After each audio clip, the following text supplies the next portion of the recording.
Good morning, everyone. Thank you for joining us early today. I know it's a cold winter's day in Johannesburg. I'm going to hand over to Rapalang so he can introduce our guest properly.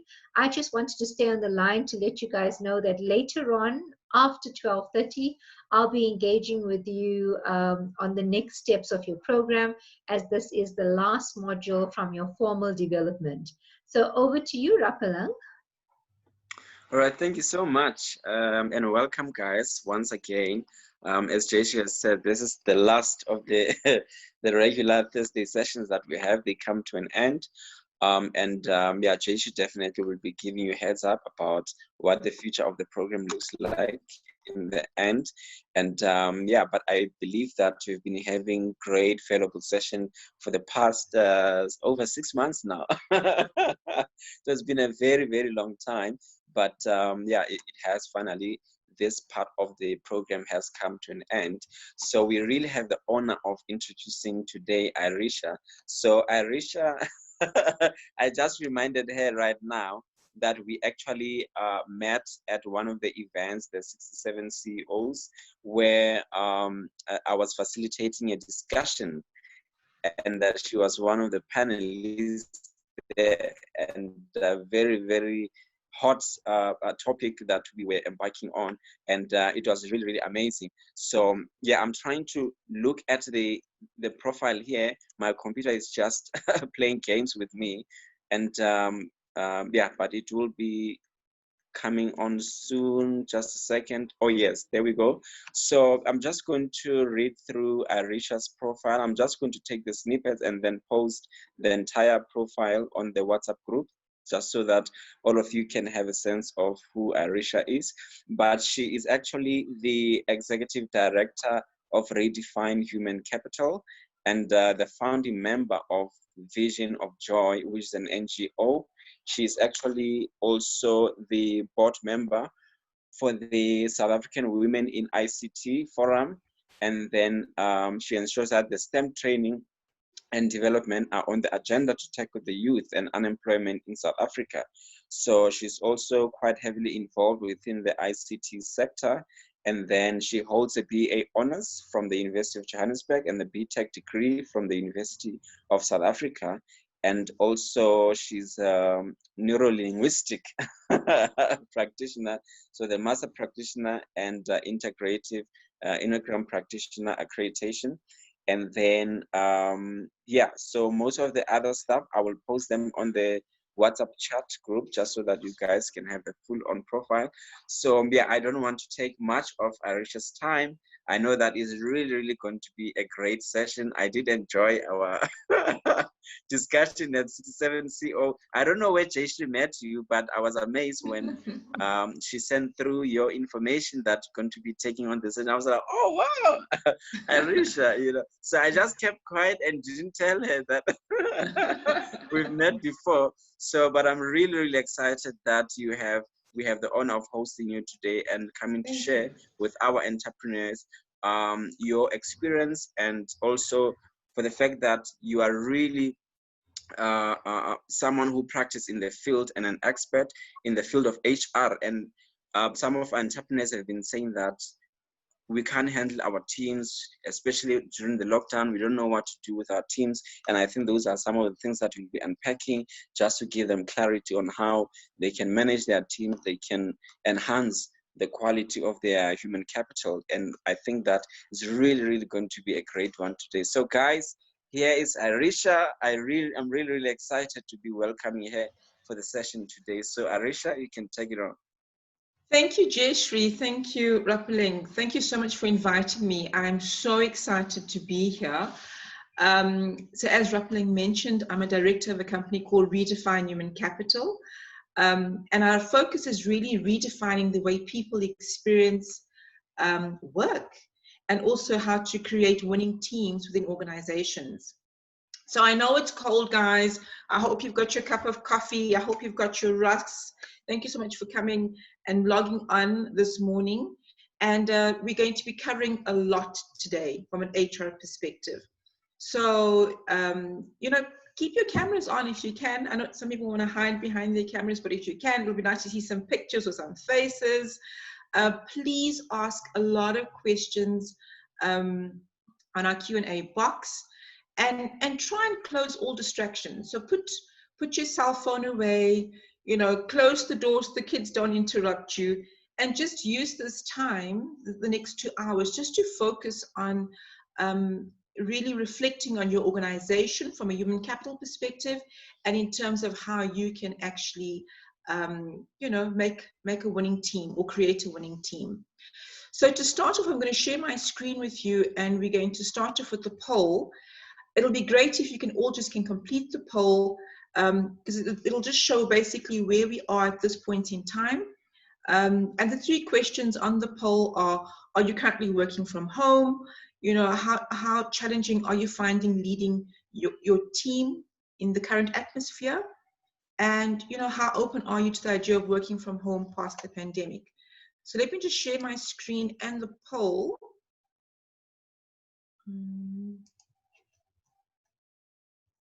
Okay. I'm not sure if everyone can see the screen. If you just give me a second. Here's the poll. So I'm going to launch the poll right now. If you could just complete it, that'll be great. So I'll just repeat the questions again. It's, are you working from home, yes or no? On a scale of 1 to 5, how challenging are you finding leading in the current atmosphere? 1 being easy, 5 being extremely challenging. And the last is, how open are you to the idea of working from home post the pandemic?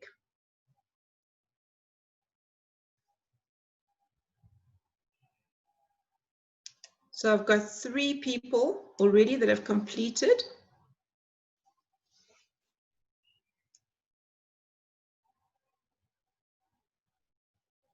I've got 5.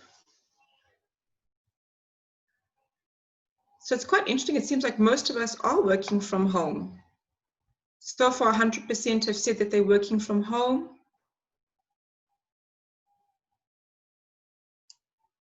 In terms of on the scale of 1 to 5, how challenging are we finding the environment? 50%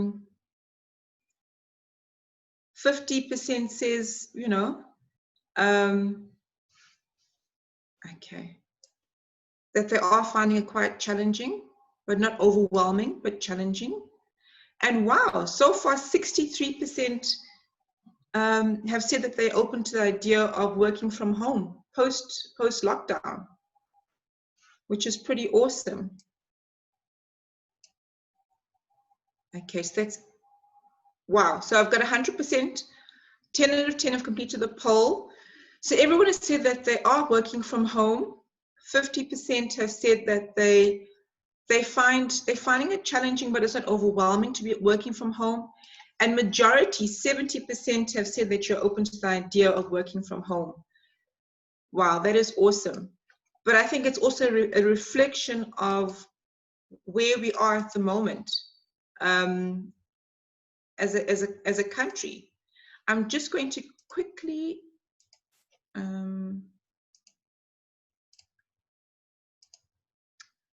show my slides. Okay. Rappeling, can you see my slides? Not yet, Lisa. Okay, let me just quickly go back.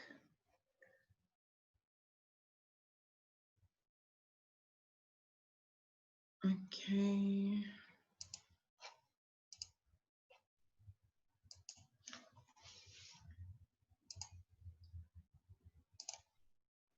See And it now? Lisa? Okay, perfect, perfect. All right, let's get right into it. There's a lot of content, and although there's a lot of content in the slides, the reason why I did that is because a lot of information I want you to take away. So I've actually put information where you can get policies, etc., but let's get right into it. So today we're going to be covering, okay. We've got 4 parts of today's session. The first one is skills and the job revolution. The second is creating a winning team. The third is how to effectively create a performance management system. And the fourth part of today's session is employee relations and HR policies. We will be having breaks throughout the session, and Rapeling will just guide us in terms of when it's time for us to actually have a break. So the outcomes of today's session is for you to understand how to build a winning team, how to plan better in terms of your recruitment. And you'll also have a view of the skills required in managing the performance of your team. In terms of an outcome, you'll understand how employee relations and HR policies work and the importance of creating an HR manual and policies. And I'll also introduce you to some new tools which you can utilize to streamline operations within your business. Stephen Covey, he wrote a book called The 7 Habits of Highly Effective People. And he said, always begin with the end in mind. It sounds simple. Unfortunately, however, most people lose sight of their strategic management of their business. And sometimes this vital habit is not followed. So in terms of what we are creating today, your HR strategy, you know, I'd say always begin with the end in mind. The simple rule simply means that every decision that we make in our business can then be mapped back to our exit plan. And the question is, why are we building this business in the first place? Because if we understand the why, and if we understand the exit of the business, we're able to actually create a strategy that ensures us that we can create successful businesses as well, and also define what we're trying to accomplish in our businesses. A tool that I've really enjoyed using that speaks to creating a strategy with the end in mind is a tool called the Business Canvas Model. Now, this Business Canvas Model was created by Alex Osterwalder. He's Swiss, and you can go online and you can pull this tool down. There's so much training in terms of this tool. It's basically a one-page template for developing new or documenting existing business models. So if you are creating a new product offering, you would actually use this canvas. But I love this canvas when I'm actually creating my HR strategy, because for all the segments of the canvas, it requires resources and it requires a person that's actually going to be doing the work. So for me, if you use this canvas model to create your HR strategy, it really will be quite effective, because it looks at basically who are your customers, how are you delivering your product to your customers, who do you need within the business to ensure that there's a channel of delivery of your product, you know, how are you getting new customers, who is in your business as a resource is ensuring that, you know, you're interacting with current or potential clients. What value do you deliver to your clients? And how do your resources in terms of your human capital make sure that your client understands the value and the value is actually being reached? So I'm not going to go much into this tool, but it is a tool that I would suggest and advise that you use, because it's really useful in just saying, okay, fine, today, if you are going to work in your business and your HR strategy, how can you plug this model into creating your HR strategy? So as we know, the world of work is changing, you know, and I think with this lockdown, we've had such an opportunity to reflect on the way we work and the way we actually deliver our products to our clients and the way we actually deliver our service. You know, we've been hearing about 4IR, the fourth industrial revolution. What does it mean? I think everyone's got their own ideas in terms of it. But I'm sure that the impact of COVID has really just made us see that we actually need to start automating what we do. We actually need to make our work more digital. How do we do this? How do we manage staff that are working from home? How do we manage people remotely? How do we get the best out of our team remotely? So what I've done is I'm going to quickly go through a few slides, which is called the Future of Jobs Report. This information and data was compiled and collected by the World Economic Forum. So it looks at from about 2018 to 2022, what are the findings in the industry globally, and also from a country lens, from a South African perspective, what's the practical information that we can use as we build our organizations, and also as we manage our staff. So it's quite interesting, and you can Google this information. The report is online, you can download it. But from a country profile in South Africa, you know, the emerging skills is people that have skills with, you know, problem solving, critical thinking, people who've got strong emotional intelligence, which I find quite interesting that that's a skill that's actually been outlined in terms of a skill for the future. You know, hiring people that have got leadership and social influence.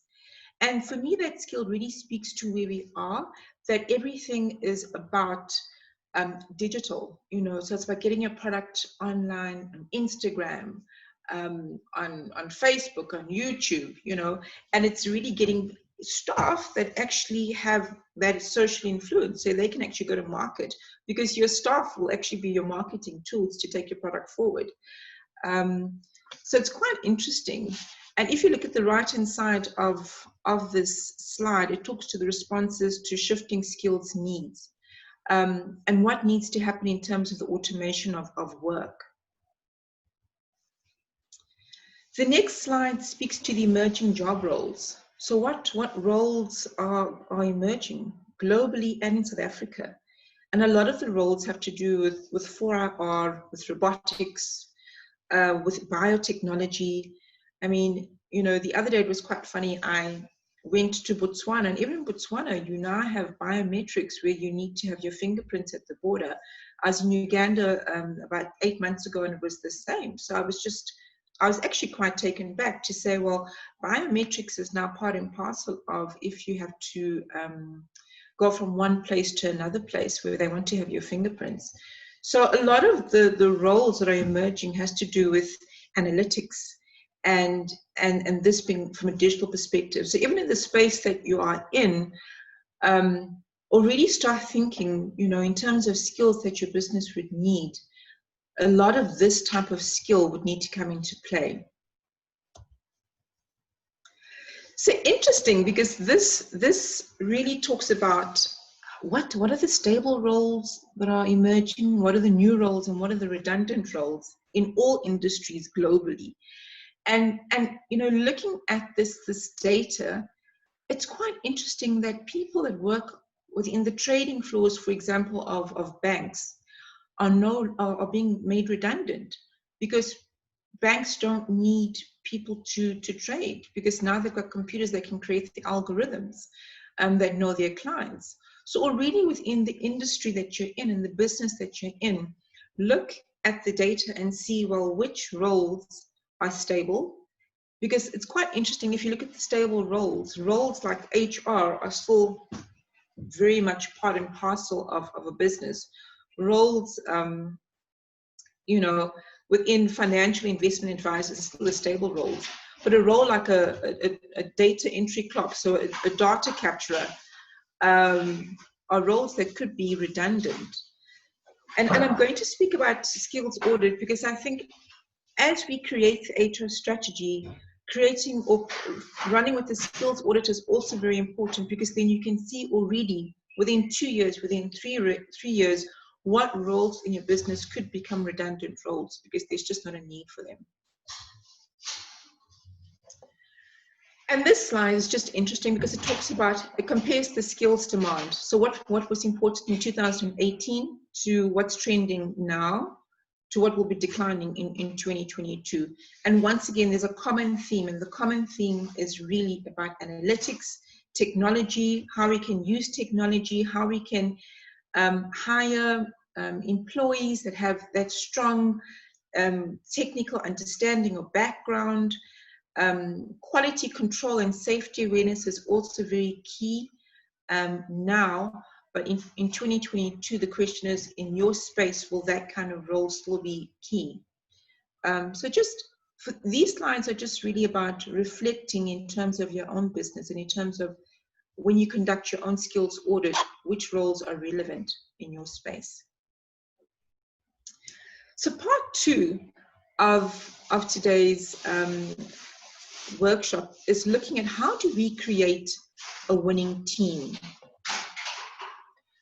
So as I mentioned, run with a skills audit. And there's so many different ways to do the skills audit. I mean, you can Google information on how to do the skills audit, because it's quite easy, but it's just really assessing what your employees' skills are. This can be done through a questionnaire. It can be done through a one-on-one discussion with employees, and then identify potential knowledge gaps which might affect the long-term plans of the company or the growth of the individual. So in terms of the skills audit, as you work on the business canvas, as you work on the information that I've given you from jobs of the future, you can then see within your organization what skills are going to be redundant within the organization, how you can improve the current skills and knowledge within your team.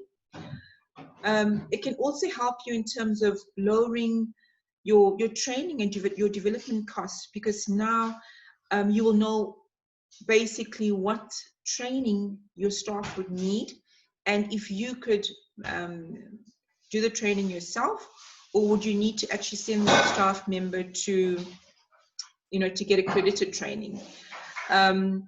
This information that you get from the skills audit will also form the base of information that can be used for purposes such as internal employee selection and placement. So once you've done your skills audit and you've compiled your job descriptions for the roles that are needed within the business, not just now, but the roles that are needed next year and over the next 2 to 3 years, you can already have your job descriptions, and this information will form really the base of when you are selecting and when you're hiring staff. The skills audit will also create or assist you in creating your recruitment policy and processes. And as I talk about the policies and processes that you create in your business, ensure that the questions that you ask must align with the company values. And as you create your processes, just ensure that your values are aligned throughout your HR processes. So even if you are not the person that's interviewing the candidate, you are not the person that's part of the recruitment process or the initial recruitment process, you know that your team are interviewing candidates using a standard template, ensuring that the values of your organization is part and parcel of the recruitment process, and knowing that your team understands the performance that you are looking for, because it's part and parcel of who the organization is. As an entrepreneur, we always selling. We go to a family bride, we invited to a party, and guess what? Somehow we eventually talk about what our business does, and to get new clients. And it's the exact same thing when you are recruiting. Recruiting doesn't need to be this long, painful process. As you go to whatever functions or networking events, always be on the lookout for right skills and right people. And always be on the lookout to speak about what your business stands for, the values that your business has, and recruit people.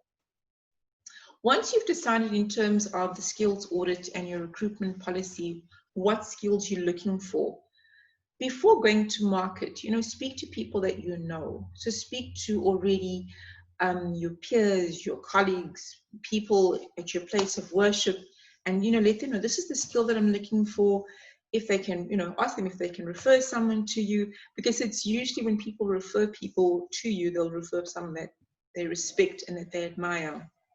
So make sure that you speak to people around you. Another way of actually recruiting good staff is chatting to your clients. And for example, asking them,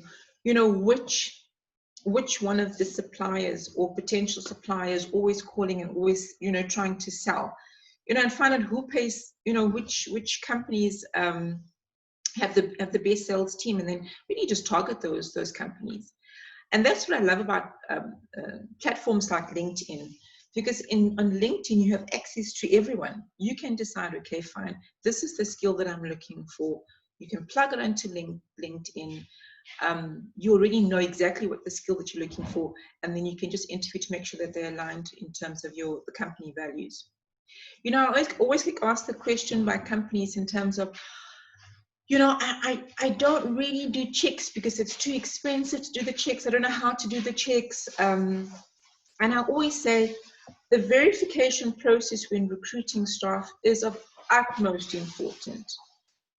Recruitment must be seen as a process as important to creating a product in your organization. You know, like I said, start with the end in mind. So in terms of verification processes, there are so many companies where you can be a prepaid supplier. So companies like MIE, TransUnion, Experian, you can just log on and then you can prepay for the services that you require. So verification processes like ITC, criminal checks, qualification verify checks, and character references are key. So if you have an opportunity, I definitely would say sign up with these verification agencies and make sure that you do actually do these checks on people that you hire.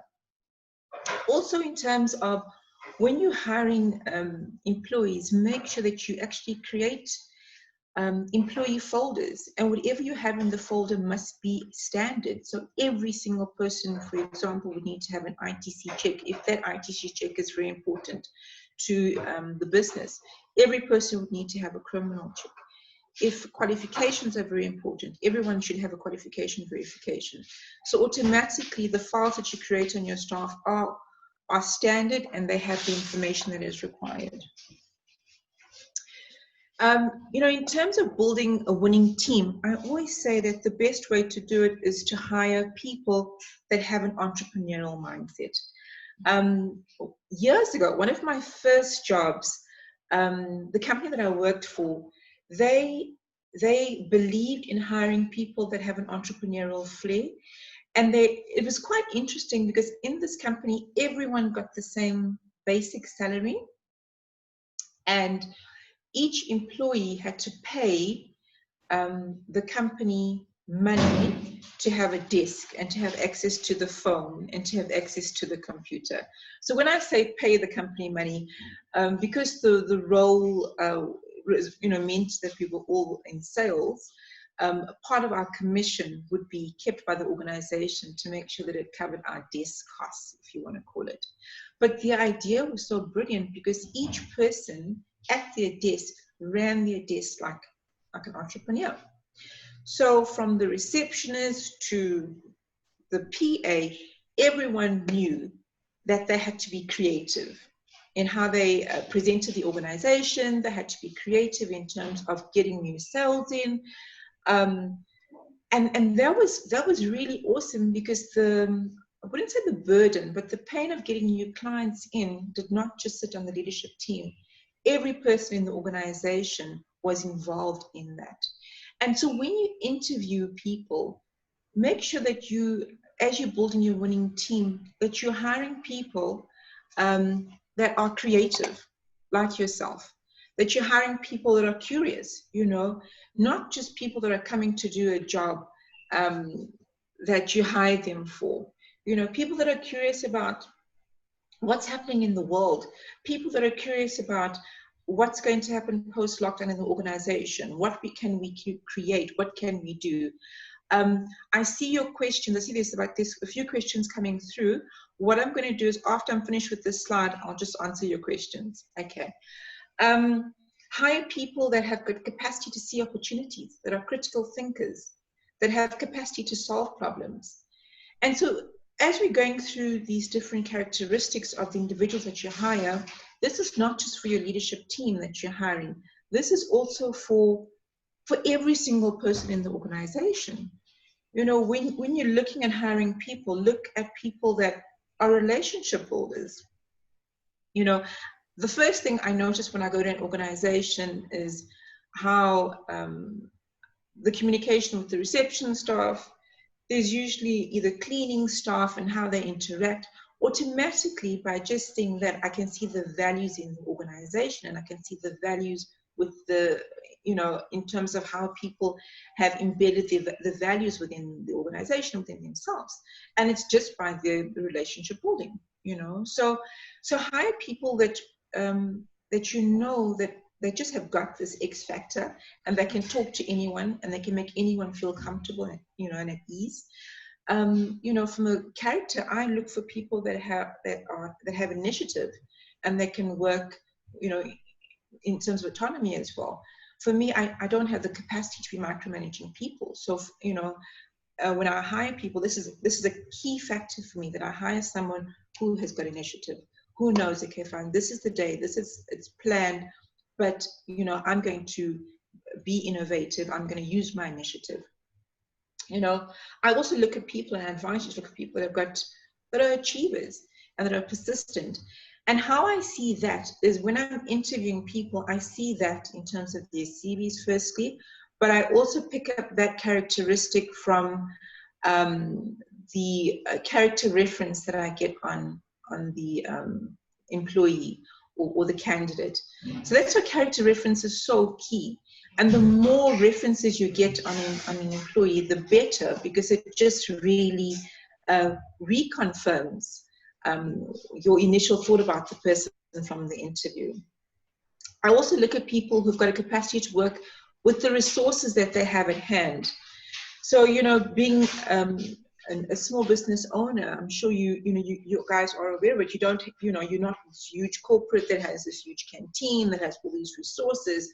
So when I hire people, I look for people that can work with the resources that the business has, and sometimes the resource that the business does not have, because as a small business owner, you know, we don't always have everything, and it's hiring people that can see it and that can work with it.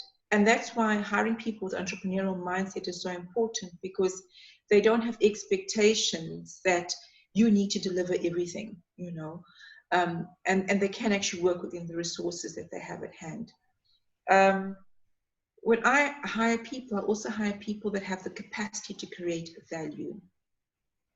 And for me, that's key, because it just really helps the business to grow.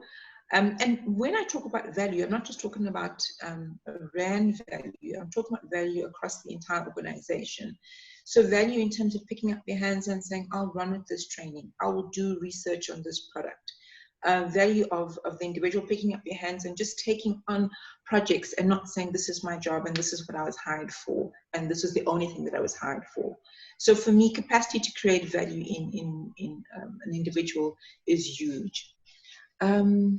I'm just quickly going to, I see that we've had a few questions. Okay. Hello, Arisha. Yes, Rappeling. Oh yeah, yeah, I was just actually letting them know that I've enabled their mics. If they wanted to ask some questions, then we can take them through. So Dipuo already has a question. If you can unmute yourself, Dipuo, and be able to speak. I've put in my jacket as well. Hi, Dipuo. Hi, Arisha. How are you? Good evening, you. Sorry, I'm just getting a jacket on.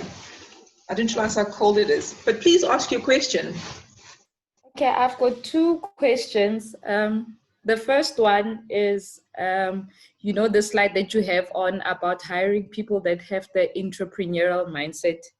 So Yes. I know lots of people have had comments to say, you know, sometimes this is a bit risky because when you hire these kinds of people, they are the ones that are most likely to moonlight and open another business while using your resources, because they are entrepreneurial by nature. You know, it's like you can't tame an entrepreneur. You know, how do you avoid that kind of situation? Because like you say, it does work for the business, but also this person will always be thinking about how do, you know, what if I could do better if I had my own business or start a business on the side, etc. So that's my first question. And then my second question, yes. Can I answer, and then we'll go to your second question. Yes. So for this, it speaks to the values of the organization. So, and I will get into the values a bit later in the slide. When you're hiring the individual, make sure that the person's values are aligned to the company's values. In terms of business, we're never 100% sure how the person's going to react. But if the person has got a similar value to myself, and in terms of the way I do business, I then have the comfort that, yes, I can't control that person's behavior, but that person, if their values are, for example, integrity, they're not necessarily going to steal my business ideas, etc., etc. From a legal perspective, obviously, in terms of your employment contracts, I mean, you can stipulate, you know, in terms of the person can't take the business ideas, etc. So that, from a legal perspective, that can be written into a contract. But the most important thing for me, it's not just the legal only, it's more about, does the person have the same values? The reason why I say an entrepreneurial mindset, I'm not saying high-end entrepreneur, I'm saying someone who's got an entrepreneurial mindset.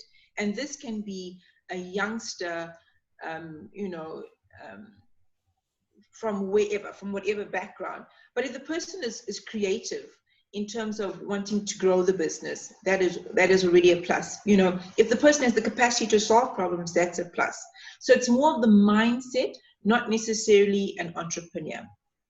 Does that answer your question? Yes, definitely. Okay. Thank you. All right. Pleasure. Yes. And my second question is regarding another WhatsApp group that I'm on with other women in business, where there's a lady, I think she's in recruitment, and she recently posted that she's looking for host companies for 15 matriculant learners around Joburg. So basically the stipend is taken care of. You don't have to pay anything. And she says they require business admin qualification. So as part of that, they can obviously come into your business, help you, and it's like a 1-year contract. Yes. So and then the other thing is that I think these are matriculants who have like minor disabilities. How she explained is that it's not like a major disability where you need to change your workplace to accommodate the matriculant, but it's like minor disabilities that, like, you know, the hearing is not so great or epileptic and stuff like that.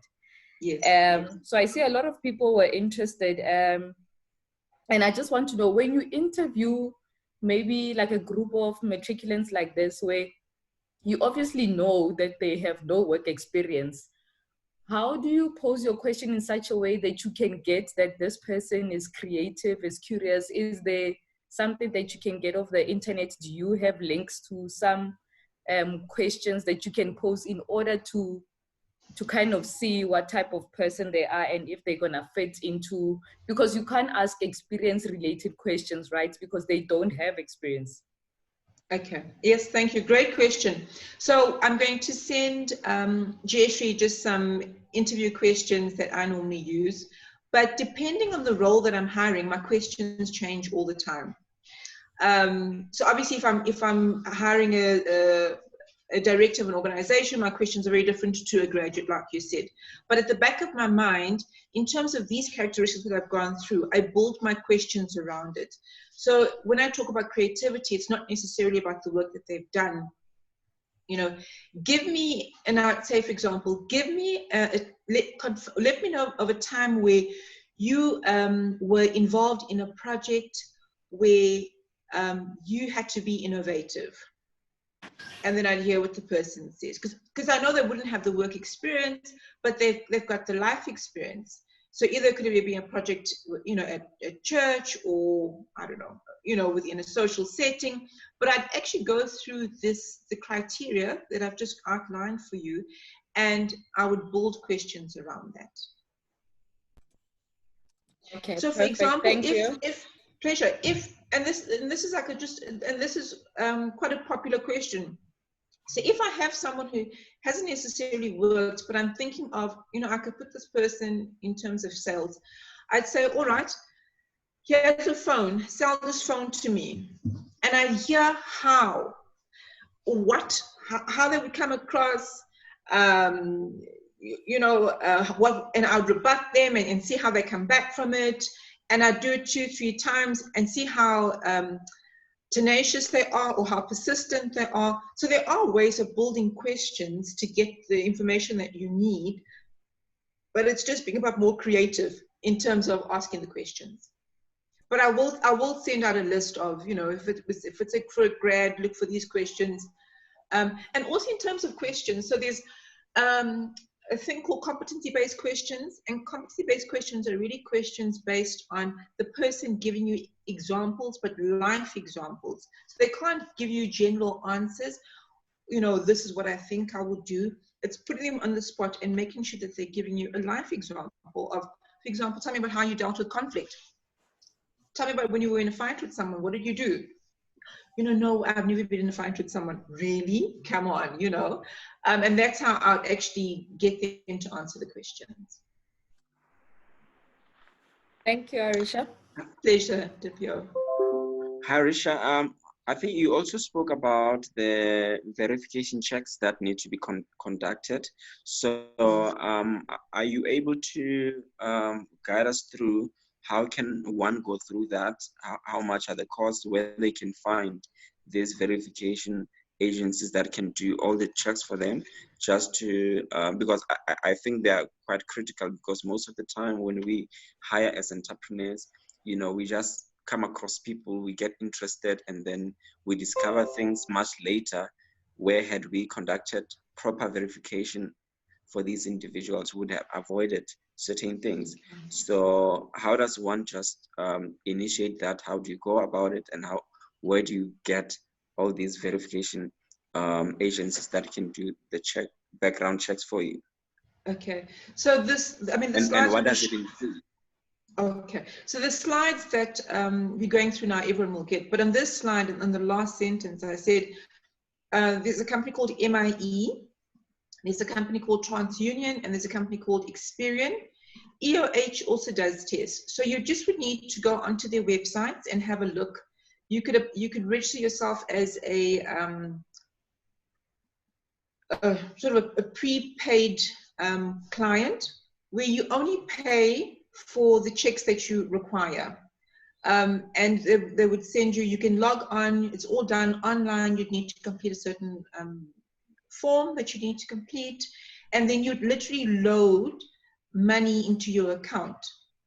And then for each check, there's a list of checks. I mean, so what I've put here, that's just the minimal, but they can check your ID, they can check local and international academics.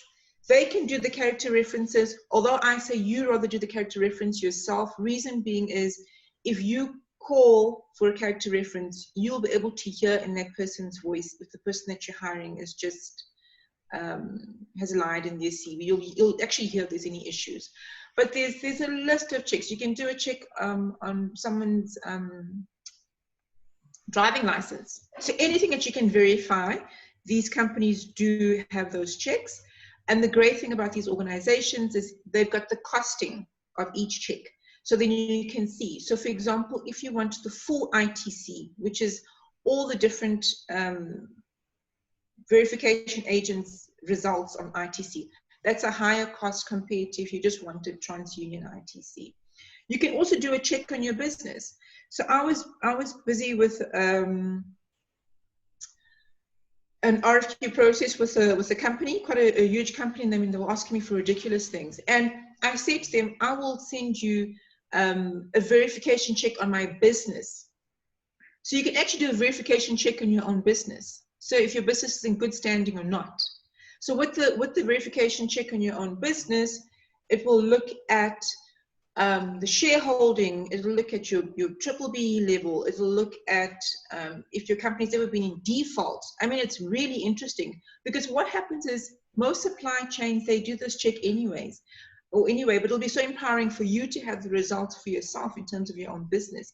It'll gives you information in terms of if you ever had other directors on, if they've ever resigned as directors. So that it's like a 10-page document, and it's very detailed. And I think for that, the cost was about 100 Rand. So the checks aren't very expensive. For an ITC check, you're paying about 50 Rand for one ITC check. So the costs vary, and it depends on which agency you go to. Thank you. Sure, thank Can you. we, pleasure. Can we carry on? Yeah, can you carry on? Okay, perfect. We just have 5 minutes to break, because we will be breaking at 22. So I don't know, maybe if you are getting into something new, that we could take a break before and then you start if it's something quite new.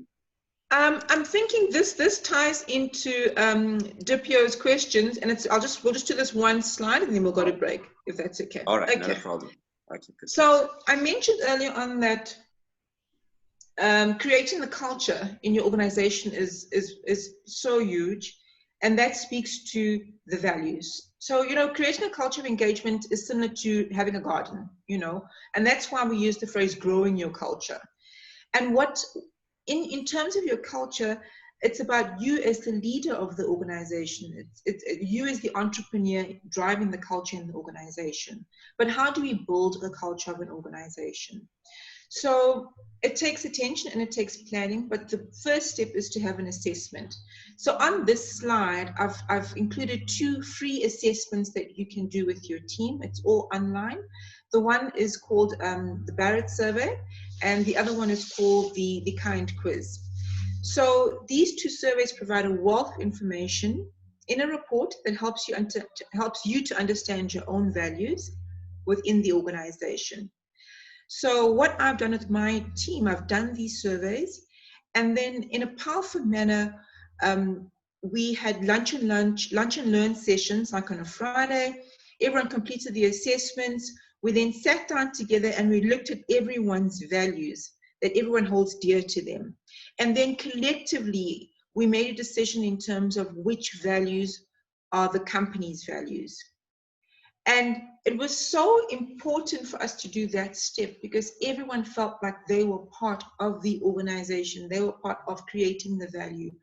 And when I created the policy in terms of recruitment, the policy in terms of our disciplinary policy, all our policies in the organization, as I linked it to the values that were now embedded in the organization, there was no resistance to the team accepting the values, meaning that I did not need to be part of an interview process or the initial process. I could get someone else in my team because that person understood the values that we're looking for when we hire people.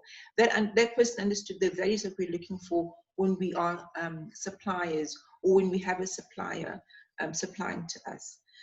So I definitely would advise, as you are building this winning team, is to start off by having a survey and having an assessment of the organization in terms of what each person's values are, and then making sure that these values are all aligned to the organization's values. So this is the slide before break. But before we go on break, does anyone want to ask me any questions regarding the values and creating a culture of engagement? Yes, I would like to ask. Yes. Hi, how are you? Good, good, and you? Good, thank you. This is a very informative session. I personally look forward to implementing most of this. One thing that crossed my mind, especially bringing up the Lunch and Learn initiative, is that it has been part of our culture to incentivize our staff with an experience, the typical experience being a braai, and bring a friend along, if not a fully functional event. Yes. This being post-lockdown, how will we have that experiential feeling, if not a way to incentivize our staff without alluding just to money or gift vouchers, which is typical to our restrictions considering online activities? So how do we then bring that that sentimental feeling within the group that we are one, and thank you very much for participating in our victory? You know, it's and this, we actually answer this question later on in the presentation. But for example, with this culture exercise, because it's an assessment that's digital, so everyone can get it if everyone's got a PC. But I think does your team, do they all have computers? Definitely. Well, besides the operations manager at the factory, he does, but yeah, he doesn't need it. We all do. Okay, but I mean, everyone's got phones anyway. So I mean, it's digital, which means that the assessment can be done on your phone, and then you can actually have a digital party. A friend of mine, for her 50th, 2 months ago, had a digital party where she had her kids, her hubby, there was food, there was champagne, and she spoke about, so she's a mountaineer, and so she's the only Black woman in the world that has climbed all the biggest mountains. She's attempted Everest 3 times, and she's led up expeditions. And so she, her name is Tashawn Daisel. She took the flag in 1994 with that expedition team and took it up. So guess what? Her digital party was so awesome because she then created a party where she spoke about her expeditions, about life in the 20s, 30s, 40s, and now in the 50s, and what does that mean? And it was on Facebook Live, and people could ask questions, and it was awesome. That same scenario could be used in terms of running a lunch and learn session or digital braai or whatever it is that you are creating. So what I would do in a situation where it's digital, the assessments will all go out to everyone, they'll complete the assessments, you'll get the results, they will get the results, and then you let your team know, can they take magazines from their house? We're going to have a values session or a values virtual party. And as each person talks about their own values based on the assessment, you can then have a Zoom or virtual party where everyone would need to then align to what the company's values are. Everyone can then create a collage, a drawing, a painting. They can cut pictures from a magazine, whatever it is, as their contribution towards the company's values. And post-lockdown, this can be an opportunity, another lunch and learn, where this can all be put on the wall within the organization, and that, you know, that could be the result of it. So it's not just in writing in a book, in a handbook, it's up on the wall. You know what I mean? So there's various ways of actually still incentivizing your team. All right. And something collectively. But in terms of remuneration, Yes. and we are going to go through that just now, but let me just see if it's the next slide. No, it's not. Okay. I'd say there's so many different ways. So you could have virtual scratch cards. You could have virtual lotto cards. You could have virtual lunches. So you could be collecting all of these different rewards, but it can be virtual. And then post-lockdown, people can then even steer Kineko tickets, because obviously the movies aren't open. But if someone has reached their targets and has exceeded in terms of what they're doing, they could get this virtual reward, which they can then eventually use later on in the year. So it's just about being creative and to pat your staff's back, if you want to call it that. Does that answer your question, Paseka? Yes, it does. Thank you very much. I'll be as creative as possible about it. Pleasure. But in the next slide, we're going to go through to more or different or alternative ways in terms of rewarding. And then we can also just talk about more examples as well. Okay, looking forward to it. Thank you. Yes, Rapeling. Are we now going to have our break?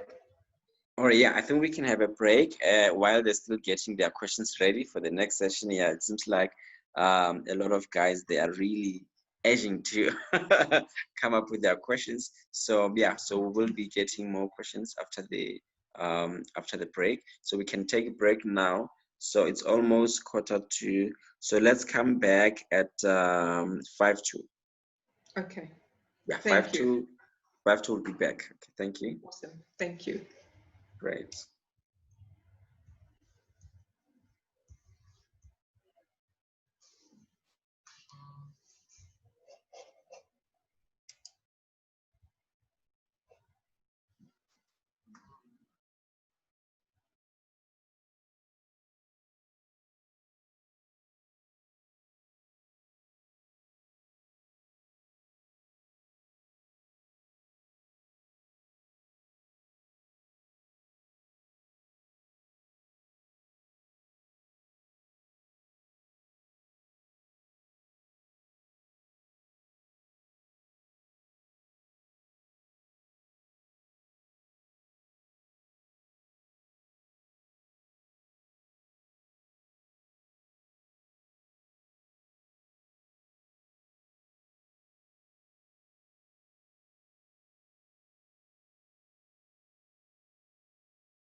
then we can start the session. I think maybe because the break took a little bit while and then little bit long, and we started late, we might not break for the next one, just to ensure that we give you much more time to cover as much as possible, because it seems like we're going to be having a lot of questions coming and that they still have a lot of information to cover.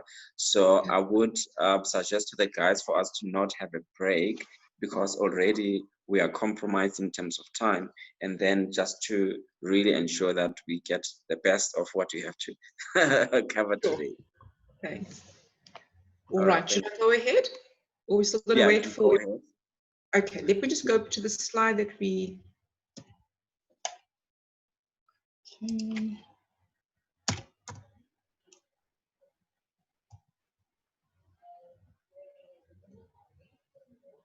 Okay. So earlier on, welcome back, everyone. I hope you had your break and you got your coffee. Let's tackle the rest of this, hey? So earlier on, Dipuwe mentioned about the seaters, and I just want to quickly just talk about innovative recruiting. So I think as an entrepreneur, the question always is, how do I get resources? You know, lockdown is happening, COVID, there's not enough money to hire the resources. Well, how can I tap into getting people to work for me? The one is definitely through learnerships. So the SETAs themselves, they have graduates, so university graduates, graduates from the technicons, and as well as matriculants that they have on their database that have completed a qualification or in the process, and part of that they need workplace integration. So depending on the SETA that you belong to, find out how do you have access to these learners, and are there companies currently who are paying the stipends for these learners, and how do you have access to interview these learners and get them to work at your business for 6 months or for 12 months. That's with the SETAs directly. The corporates also have learnerships, and a lot of the corporates, in terms of their learnerships, they don't have the capacity to actually take on the learners within the workplace. So they're always looking for organizations who would give these learners an opportunity to have work integration or work experience. So they definitely would pay the stipend for the learners, and the learners could come and work for you at your business. Another route is chatting to companies within the BBB space. And these consultants would normally be advising corporates in terms of where to put their spend for learning and development, where to put their spend for their supply chain. If you know someone in that space, definitely make contact with them, because they would definitely have learners that they are sort of desperately trying to find workplace orientation for. And I'd say tap into those companies as well. The Department of Labor also has a listing of learners, because they would have unemployed people coming through to them and saying, this is what I'm looking for. But I'd say contact the Department of Labor to find out, do they have any programs like the SETAs where those unemployed youth, their stipends are paid by either international funding or by corporates, and they usually do have some sort of program. So just make contact with them and find out from them, you know, you want to hire people with experience, but you don't necessarily have the funds to pay them, what programs they currently have running. Another program that's kind of taken off is called the YES program. And this is a sponsored program to host placements. So you can either register on their platform, either to be as a company that's going to be running with the learnership placements. So with the YES program, you can either register to be a supplier, to be a client, or to be an organization that will be giving the work, these learners experience. So go log onto the program and find out which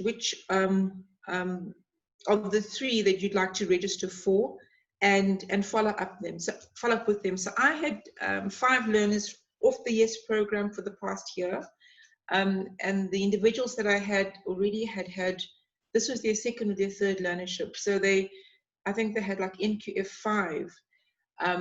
and they were, you know, young, bright, wanting to learn, great opportunity, really helped my business as well. So, but in terms of the 5 that I chose, I interviewed something like 30 learners and then made a decision on these 5. So don't just choose a learner. Still go back to your recruitment plan, your recruitment process, your skills audit. What skills would you need of this learner? And does the learner have the characteristics that we spoke about in terms of the entrepreneurial characteristics, that if you can mold the person or you can train the person, but don't just take a learner because you're like, you know, this is a free resource. Make sure that the person displays those characteristics so they can actually positively impact your business. Another way of innovative recruiting, SARS has got a useful tax incentive for employing youth. It's called the ETI, or the Employee Tax Incentive. It allows you to benefit up to 12,000 Rand per year for every qualifying youth you employ, which means you pay less in terms of PAYE, in terms of who you're going to employ. So really, just if you are hiring youth and you are paying, for example, for their stipend, or you're paying for their salary, go and have a look at the different SARS timetable in terms of salaries, the salaries table, and just make sure that you register these individuals according to the employee tax incentive, because then you don't necessarily have to pay the full portion in terms of their tax, if not at all. Also, if you are appointed, you appoint qualifying youth, and you can immediately invest in that youth by placing them on a learnership. So you yourself could place that youth on a learnership and receive a tax incentive of about 92,000 Rand for the first year of employment. So have a look, go onto the SARS website and see what they offer in terms of you employing youth, and how you can, you know, benefit your organization by actually hiring unemployed youth. So now let's just look at some of the technical questions in terms of who is an employed, a permanent employee, and who is a contract employee. So a lot of businesses, small businesses that I've worked with, you know, they say, oh, well, I can't give this person a permanent contract because I just don't know what's going to happen next month or in 2 months. So what I do is I keep on just rolling the contract over and over. Guys, we can't do it, actually illegal, and if the person goes to the CMA, they probably will win. And I'll explain to you why. So let's just talk about the 2 definitions. So permanent employee is a person who's employed for an undetermined period of time. Okay, so this person, you would have given this person a contract, and there's no agreed termination date. However, on the contract, there is a clause regarding to pensionable age where the person could retire. So such a contract is either terminated by yourself as a business owner, so you dismiss the individual, or by the employee by resignation or by retirement. So that is a permanent contract. For every person working in your business, they need to have a permanent contract if they're a permanent employee. A fixed term contract is someone who you hire for a fixed time, for a determined period of time. So there's a start date and there's an end date. Usually a fixed term contract of employment. It has to be for a period of time. However, there is a legal threshold currently being about 205,000 Rand per year, where it's, if the person is earning 205 and less, the period has to be for 3 months. It can't be extended. So you can't keep on rolling someone's fixed term contract if their salary is 205,000 Rand and less. Because if that person goes to the CCMA, they will say that they deem to be a permanent employee. However, you can have a person come in, for example, if you have someone in your organization going on maternity leave, or if it's a project to build a certain house or whatever the project is, for an extended period of time in terms of the fixed term contract, if that person is earning over 205,000 Rand per annum. Okay. And the reason why the labor law has become quite sticky about this is because The question is, are you creating a reasonable expectation of employment if you keep on rolling this person's fixed term contract? So that person, if, for example, if you've got someone on a contract and you've got them in this contract from like last year, and at some point, perhaps the project has ended or there's no money to pay the person, and then you tell the person you're not going to renew their contract, if they go to the CCMA, they can still claim for the benefits of a permanent employee. So they could say, well, because this person I've been working for this company for X amount of time, I deem myself to be a permanent employee and I want to get paid out by this organization. And they can claim up to 12 months salary. So just be very careful when you look at permanent contract and fixed term contract. If you are giving the person a fixed term contract, make sure if it's a project, there's a beginning date and then there's an end date. If the person earns less than 205,000 Rand, you can't keep on rolling the contract. The contract needs to be for at least 3 months. Or if it's longer, there needs to be a specified reason in the clause of the contract as to why this contract is for that duration. And this is just a way to protect yourself as a business owner, but also a way to protect the employee as well, because some companies just keep on rolling an employee's contract and also not offering them a permanent contract. Another question that I get asked by entrepreneurs and business owners is, can I dismiss an employee during the probation period? So I've got someone, they've been with me for 3 months, I don't want them, they're just not doing what I want them to do. Even with that, I'd say be very careful. Make sure that you have got your reasons, and there are documented reasons for not extending the probation period or for not giving this person a permanent role, even though they've got a permanent contract. So let's just say you hire someone and this person, month 2, is just not performing. You, as the employer, would need to make sure that you have got, you need to prove that you tried to train this person. It needs to be documented, that you have done all that you could do to make sure that this person could perform. Did the person understand what their roles and responsibilities are? Did the person understand their job description? So you need to make sure that you have all of these factors in place before you, at the end of the 3 or the 4 months, I mean, probation period can even be up to 6 months before you decide you're not going to extend or you're going to dismiss the person within that probation period. With the probation period as well, you can't just dismiss the person, you need to have an actual hearing. So if it was, let's just say, the person just was not performing, you'd need to have a formal hearing where you have the person, you need to give the person a notice, you have the hearing, you need to have a chairperson. So basically from a paperwork and trail perspective, you know that you have done all that you need to do according to labor legislation. Before we go on to rewarding, I know that there's usually questions regarding recruitment. Are there any questions at the moment that anyone wants to ask me about recruitment contracts? Or any curiosities before we move on? Yes, Dupuwe? Hello. Hi. So I just want to ask, I'm reading here on your slide, does every fault or something that an employee does wrong, does it always have to result in like a hearing? Or let's say you do something wrong, must it follow that I give you verbal warning, then you do something else or something similar, then I give you first written warning, second written warning, third written warning, and then hearing?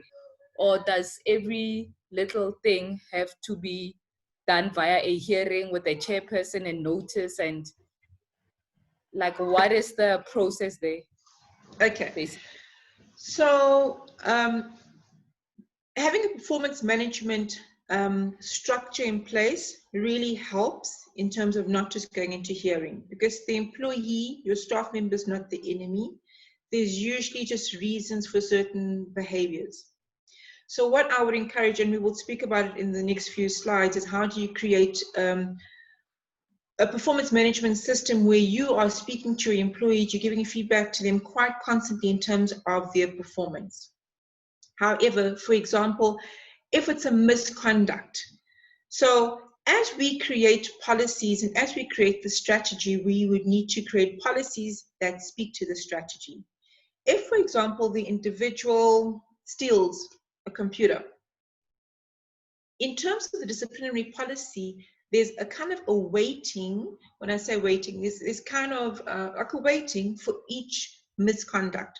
So for example, theft could be immediately hearing and then a dismissal, for example. If for example you have two people in your organization that are beating each other up, that's not a first warning. That could be a hearing or a third warning. So depending on the severity of what the person has done, there's a different way you would approach it. If it's a performance, then it must be under performance management. So it must be those discussions. Does the person understand what it is required of them?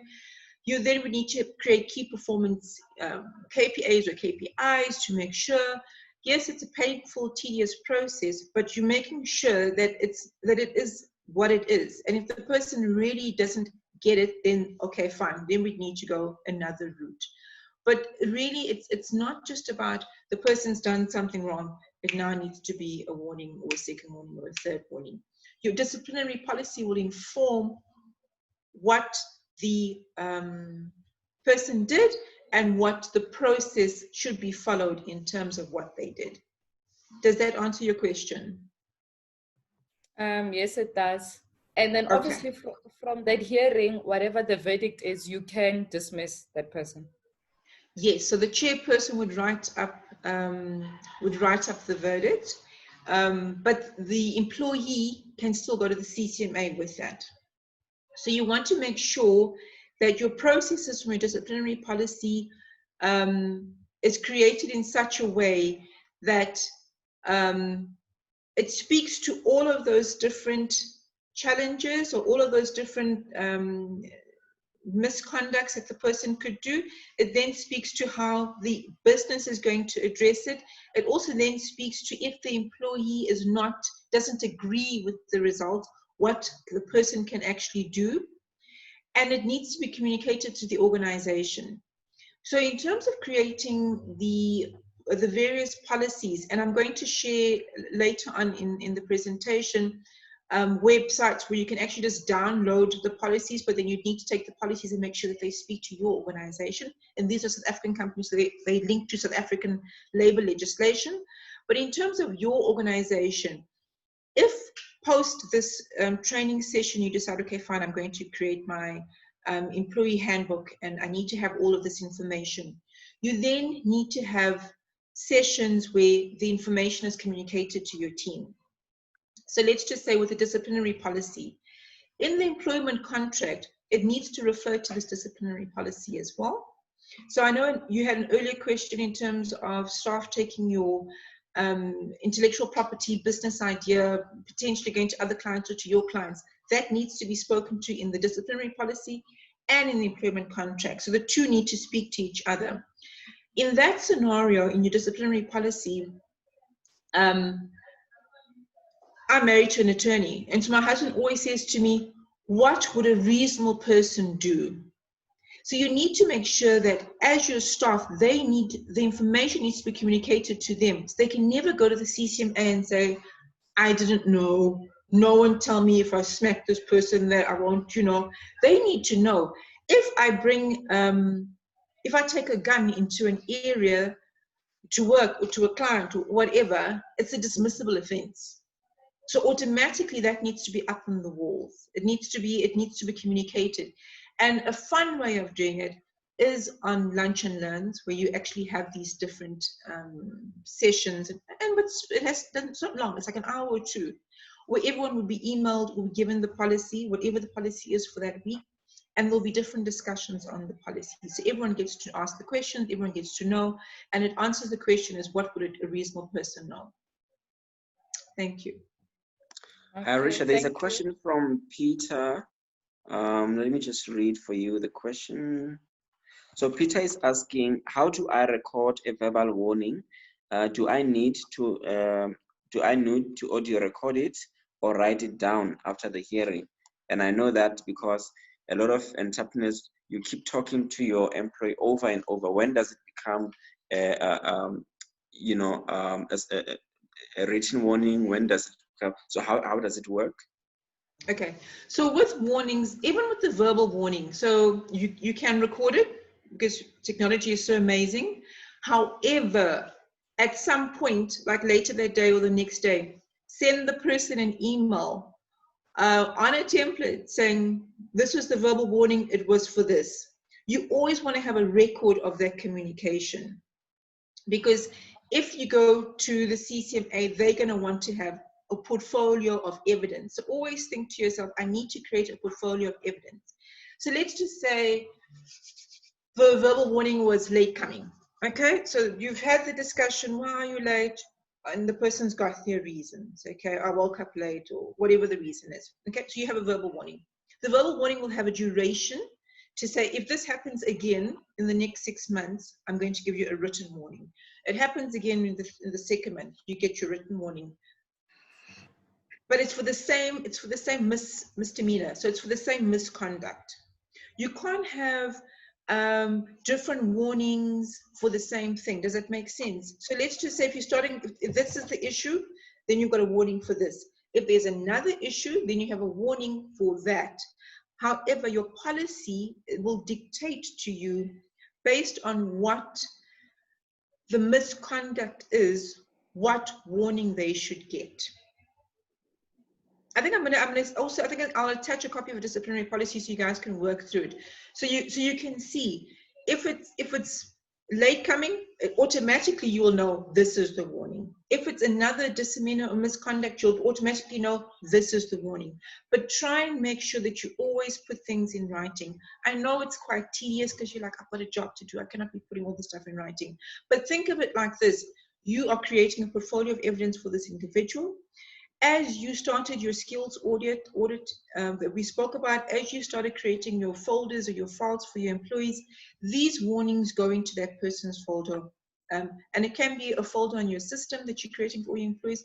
But if the Department of Labor comes and they want folders on all of your employees, you need to be able to actually have folders on all of the employees, which is the employment contract, which is warning letters, which is all the information, personal information as well, would go into the folder. So I'd say, just draft a template, send it through, you've done it, they've got it, you've got it, it's fine. Other warnings, so like written warnings, so like your first, second, and third, the person needs to sign for it.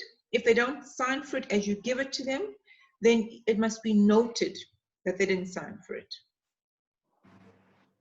Does it answer your question properly? Yeah, I think it does. It was a question from Peter. Just the last one also before you move on, maybe you can just also address, because I know that as small business, there is also what you spoke about, the innovative staffing strategy that you can employ where you don't, because sometimes, especially from the service businesses, you wouldn't employ people on a full-time basis, or sometimes it wouldn't be clear if they're employed or they're on temp or they are freelancers. So you just bring people in because you want them to do a specific job, and then would that need to be determined as a temp contract, or would you say that the person is a freelancer? On what basis are you going to protect yourself to ensure that, you know, this person, you know, I just need capacity here, and you come on that base and then you leave? We don't have necessarily contractual agreement, because I've seen it sometimes that the understanding was that someone has come for a freelancing role where he does not necessarily need a contractual agreement, because we need it for a particular service where we could do a service level agreement instead of employment contract. So there's a thin line there, and sometimes a confusion in how we adopt these innovative staffing, you know, strategies. Maybe you can just clarify on that. Okay, sure. Thank you. It's a good question. So an employee is someone who you pay PAY and UIF for. Under the title of employee, you then have either a contract or you have a permanent. These people, you've got a responsibility towards, because from a legislative perspective, they work for your business. You pay their PAYE, they work for you. A freelancer could be an independent consultant, who works for the business, but has got a duration where they need to come in, but you don't pay their PAYE. These are usually people that have got, they need to register VAT registered themselves. So their tax has got nothing to do with you. It's like they are a supplier to you, even though they're coming to do a piece of work. And in that, you would sign an SLA agreement with them. You would agree to the terms. There would be an agreement of terms, but they're not your employee. So I think that is the difference. If the person works for you and you pay for their PAYE, you know, they're your employees. But if it's an SLA and it's freelancing, then they're independent consultants. They don't work, they're not an employee of you, they're your supplier. Thank you so much. Okay, thank you. Yeah, All right. Irisha, Yes. sorry, with regards to that you just said now, I'm just thinking in terms of sectors like construction sector, where it wouldn't necessarily be a fixed term contract, but you just maybe get a tender for a big project and you need a whole lot of laborers just to build that whatever residential accommodation and then leave afterwards. So where would that fall under? Fixed term contract, because there's a start date and there's an end date, and it's dependent on this particular tender. So in the contract, it'll actually even stipulate that the person cannot take you to the CCMA saying, well, you know, they just hired me. No, there's a start date, there's an end date, and it's based on this project. So for example, if the project halfway through your client says, I'm firing this company off this project, then when you sit to this person, because this person's role was based on their project, you can end the contract. Okay. Okay, so it's fixed term, beginning date, end date, permanent, indefinite. All right, thank you. Okay, pleasure. All right, let me carry on. Okay. So now we go to rewarding of staff, and I touched on this earlier on to say that there's so many different ways of rewarding staff, and it's not necessarily about money. So earlier on I mentioned that one of my first jobs was for a German company where every person in the company was treated as an entrepreneur, but everyone got the same basic, which I found quite interesting. So every woman that worked there for 10, 15, 20 years earned the same basic as myself. The difference was commission. What this company was good at, they were good at rewarding us outside of just us earning money. So say, for example, we would get, if we reach certain targets, vouchers on our desk to have a manicure. We'd have team incentives where if the team reached a certain incentive, we'd get an envelope with cash on our desk. Obviously, from an accounting perspective, the accountants would have worked it out. Don't worry, with SARS and etc. But for us, we just like, wow, you know, and we'd go and have we used to call them pamper lunches, where we'd take our money and we'd go and buy suits at Jenny Button when Jenny Button was still around, and then meet for lunch and show off our stuff.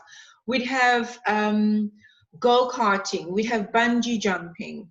It was so amazing because they did not just focus on the rand value in terms of this is your salary, but there was other fun things. It got to a point where the company started doing really, really well, where they introduced things like international incentives as well. So as the company was growing and doing well, and as these consultants were making millions for the company, we, you know, got an opportunity to go to France, and we did bungee jumping with Vic Falls, and we jumped out of airplanes, skydiving. But what they did was, and what they did very well, was to create a culture of playfulness and to create a culture of, if you work hard, you play hard. And that encouraged people to really excel. I remember the first time I went for an interview at this organization, and in the basement of where everyone's cars were, I was amazed, just like people were driving Mercs and Audis, but they were 23 and 24. I was just very intrigued by that. Like, I mean, this is just, I've never seen this before. And I remember sitting at a team breakfast that same day that I formally joined the company. And there was a woman, a consultant that was going to live in Australia. And so she was saying to the CEO, you know, you taught me that I could go to London and shop for a weekend and it's okay. And I just thought, these people are crazy. Like, who does that? But I realized that that was the culture that the CEO drove at the time, and it worked because people just worked harder because they knew that the incentives were really great, and they were not necessarily money incentives, but they were sharing, braais, manicures, pedicures, and whatever we did, there was always a sharing component. They were also very clever in terms of whatever we did, if there was a lunch, you could bring your spouse. So it was, I thought it was a really great concept in terms of rewarding staff, but also very innovative. And this was about 20 years ago, but also very innovative of getting people to buy into the values and the culture. And the values of the organization was work hard, play hard. So in terms of being an entrepreneur in this, you know, right now, well, we're still in lockdown, but, you know, in the middle of COVID, you know, you want to incentivize your staff, but not necessarily have the money to do it. And I did mention earlier on to say there's ways of doing it from a digital perspective. So scratch cards, you know, innovate. You could have pop quizzes. So you're testing your staff on the products that you're actually using. You're testing your staff on their sales pitch. It could be done online. Whoever wins that could win a virtual ticket somewhere, or a movie, or a lunch somewhere, or a dinner for two for this person and their partner. There's just so many innovative ways. And if you Google, you'll actually see there's a lot of stuff at the moment of ways to reward your staff. Another way to reward yourself, because I work for quite a big organization where I assisted them with their rewards culture, was to say, if you find, for example, an NPO or an NGO or something that's close to your heart and you want to donate, we will match it. So as an organization, we'll match it. So for example, during this lockdown, if there's an organization where you want to donate food to, etc., we will match that. So just because people are very different, and because people receiving rewards are different, people might want different things from a reward perspective. Another one is an extra holiday, you know. So yes, I know now with lockdown, I mean, everyone's basically working from home. But I think when everything's back up and we're all back in the office, that could also just be another alternative reward in terms of giving your staff a day off, or pajama day, or, you know, create something that's fun. So just in terms of compensation and benefits, so I know earlier on I spoke to you about tools that you could use.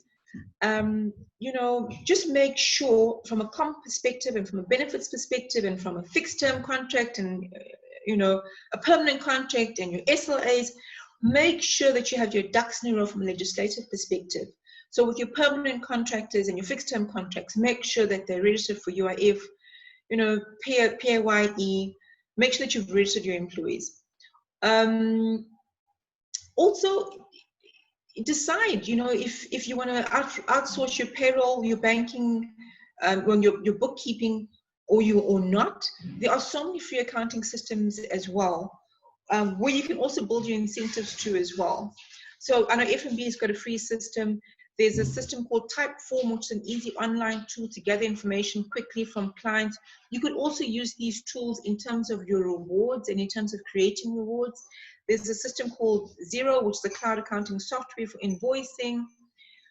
Trello, you know, for any admin task, and it's super easy. Team task sharing. So as you're working and you're managing productivity from your team, you could use a system like Trello, which works in various projects, where you're managing the productivity of your staff, no matter what time of the day and where they are.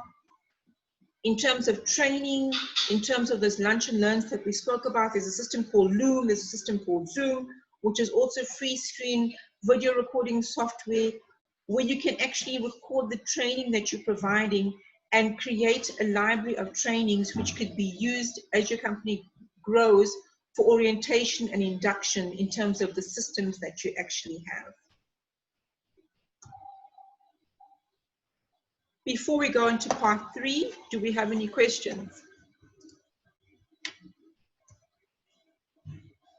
All right, there was a question from Pasika, but because it's quite of a long question. I don't know if maybe Pasika want to unmute just so that he can be able to summarize the question.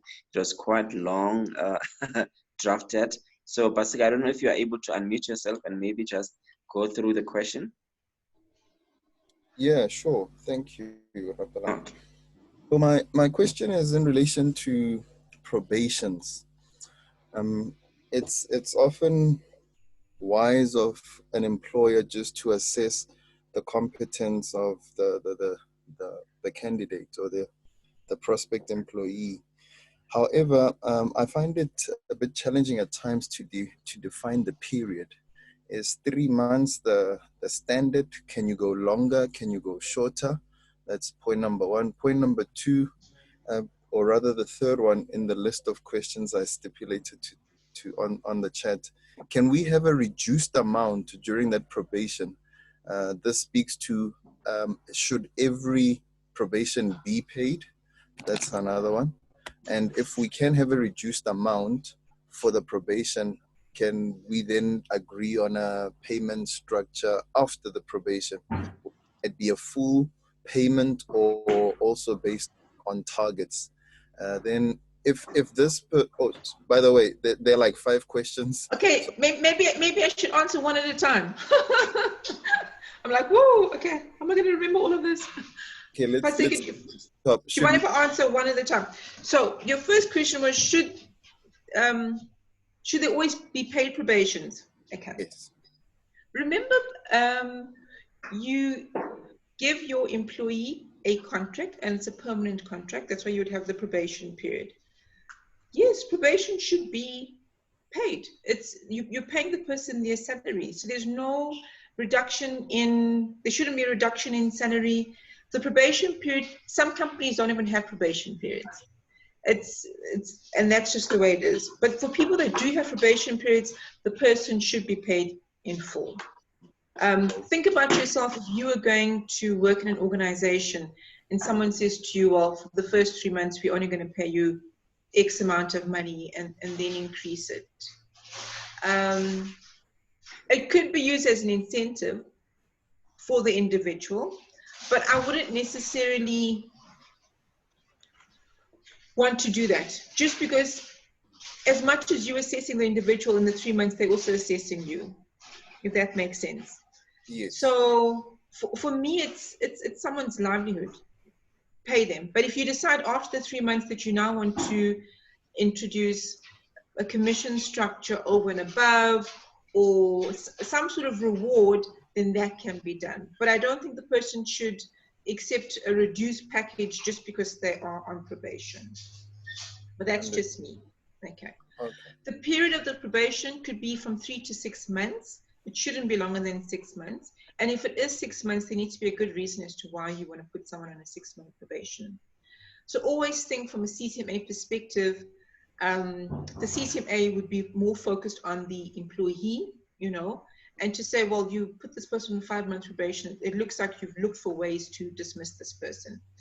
You can extend the probation. So if you decide you want to do it over 3 months, and if the person's you're still not happy with the performance, you can extend the probation to another 3 months. But if you extend it, you need to show a reasonable amount of effort as to why extending it and what was the challenge anyway that you felt that you wanted to extend the probation. The probation period is not there for you to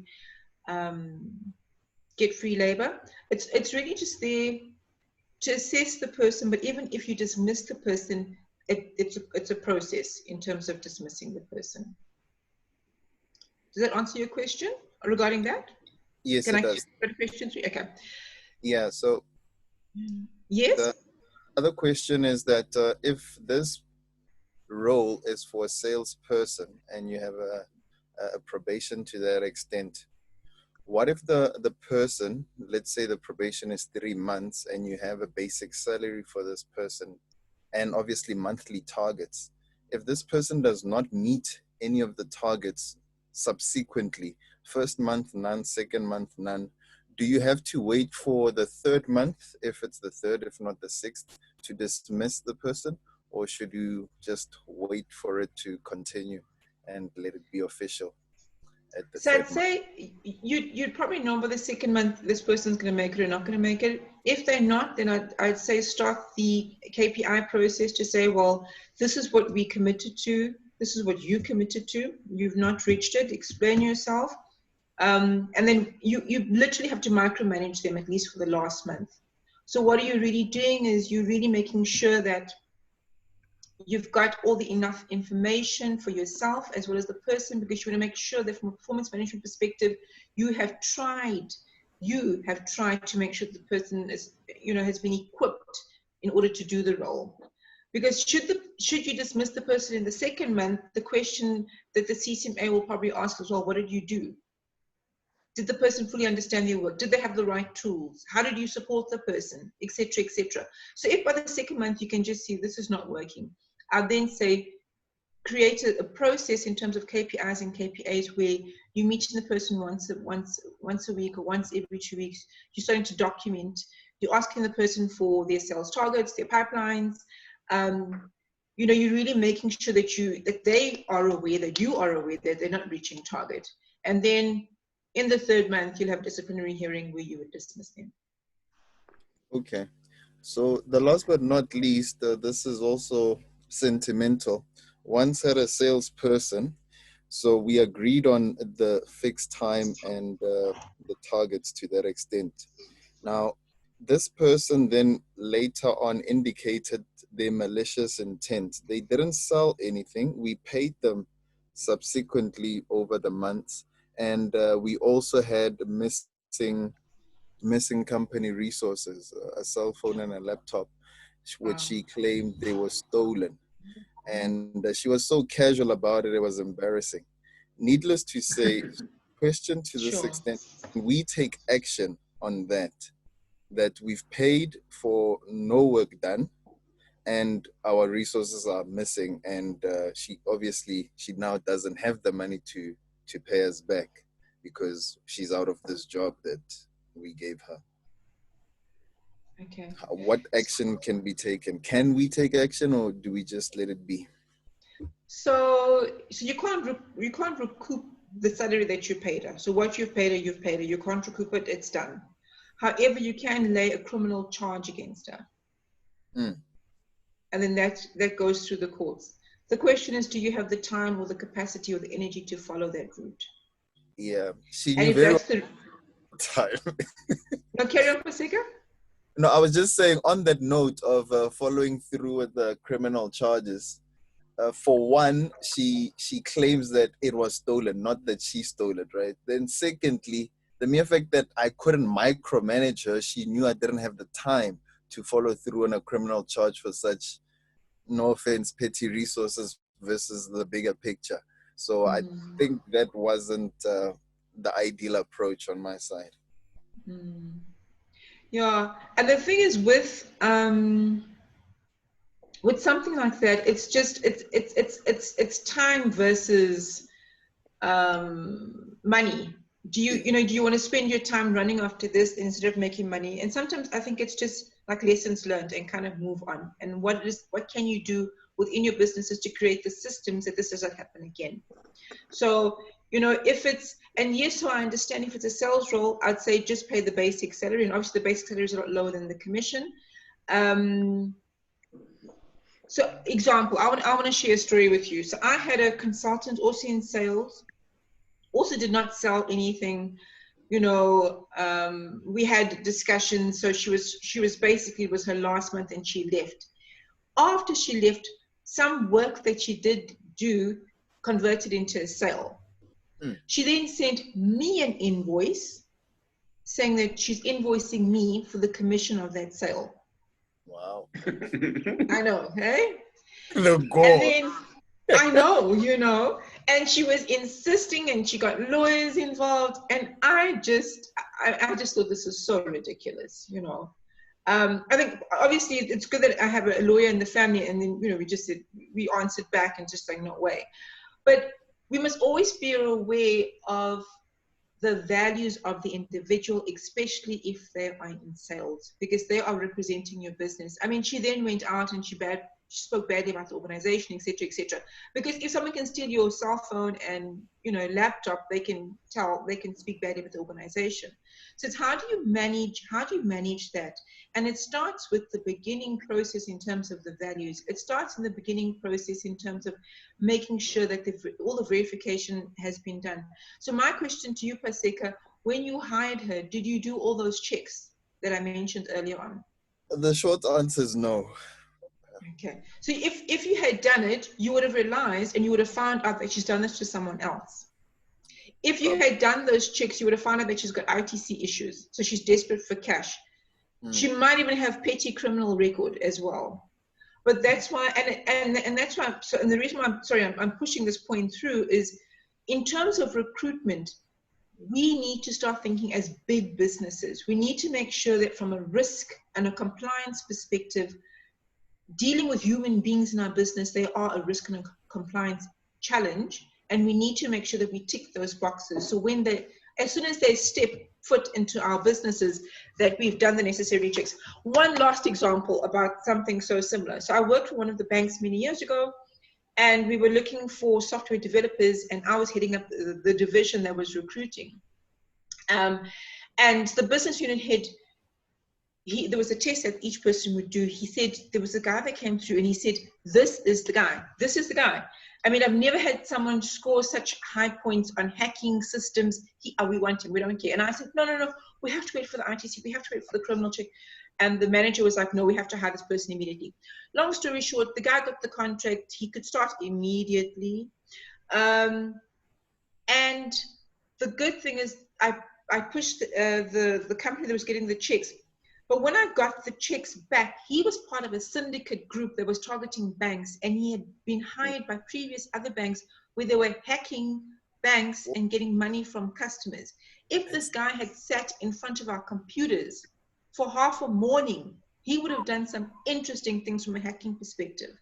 And that's why, for me, verification checks are so key, because then you're getting a picture of what you're really getting in terms of the person that you're hiring. Well, I hope your previous employer gave you a bonus for that, hey? No, they didn't. But once again, the guy actually did come to the office. So even though I called him and I said, I got your criminal check, he still took me on and he said, I'm coming through. And he came through. So what I had to do, and this is the whole thing, you know, when you're dealing with people, you always need to have, your legal hat, you need to have your CEO hat, you've got all these different hats. I had to take him into a room and to say, fine, if you're insisting on coming to the organization, that's fine. But we're going to start a disciplinary hearing today. And here's your notice. Because if I hadn't done that, he could have still taken me to the CCMA saying, well, I signed a contract with you guys. Absolutely.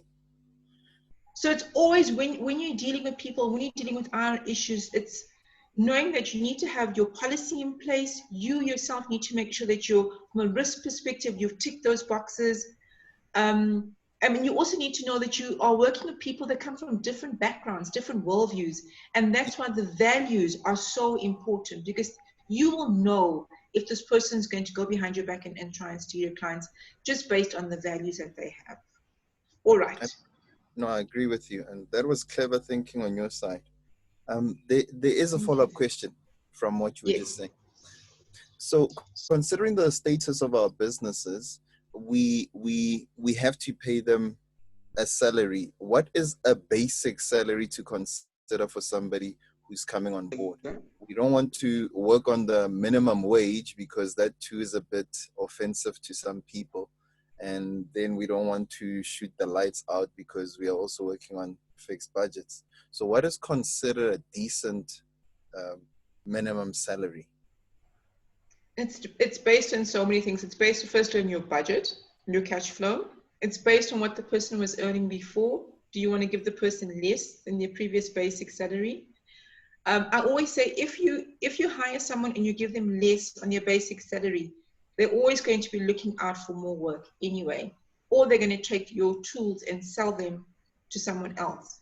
So you want to make sure that the person that you get on, you structure their package in such a way there's opportunities for them to earn a lot more than what they were earning before.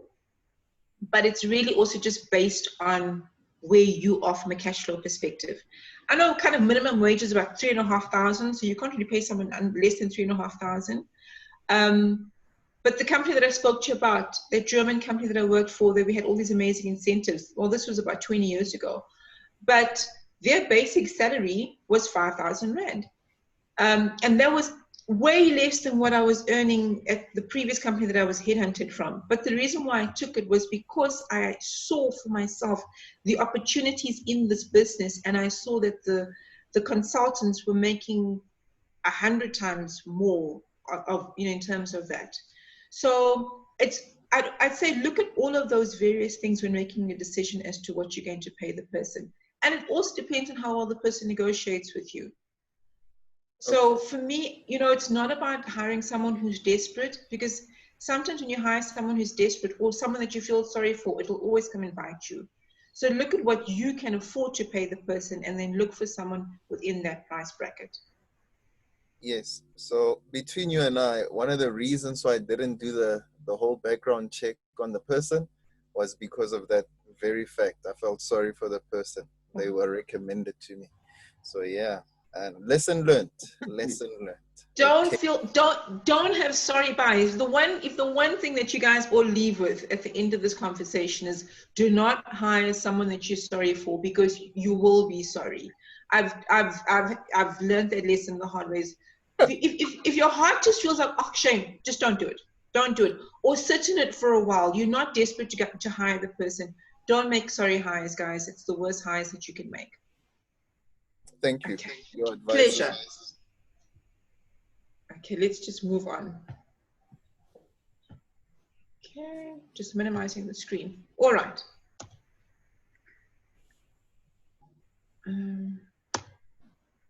My system, I don't know what's happening. Okay, let's just see.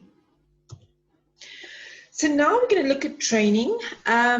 So wow, hey, in terms of training, this lockdown has really just shook our businesses. And I think every week there's a new update in terms of how we should treat our staff when staff come back to work, what the process should be. So it's really evolving. Week on week the requirements are changing, and our plans need to be changing as well to keep up to date with these changes.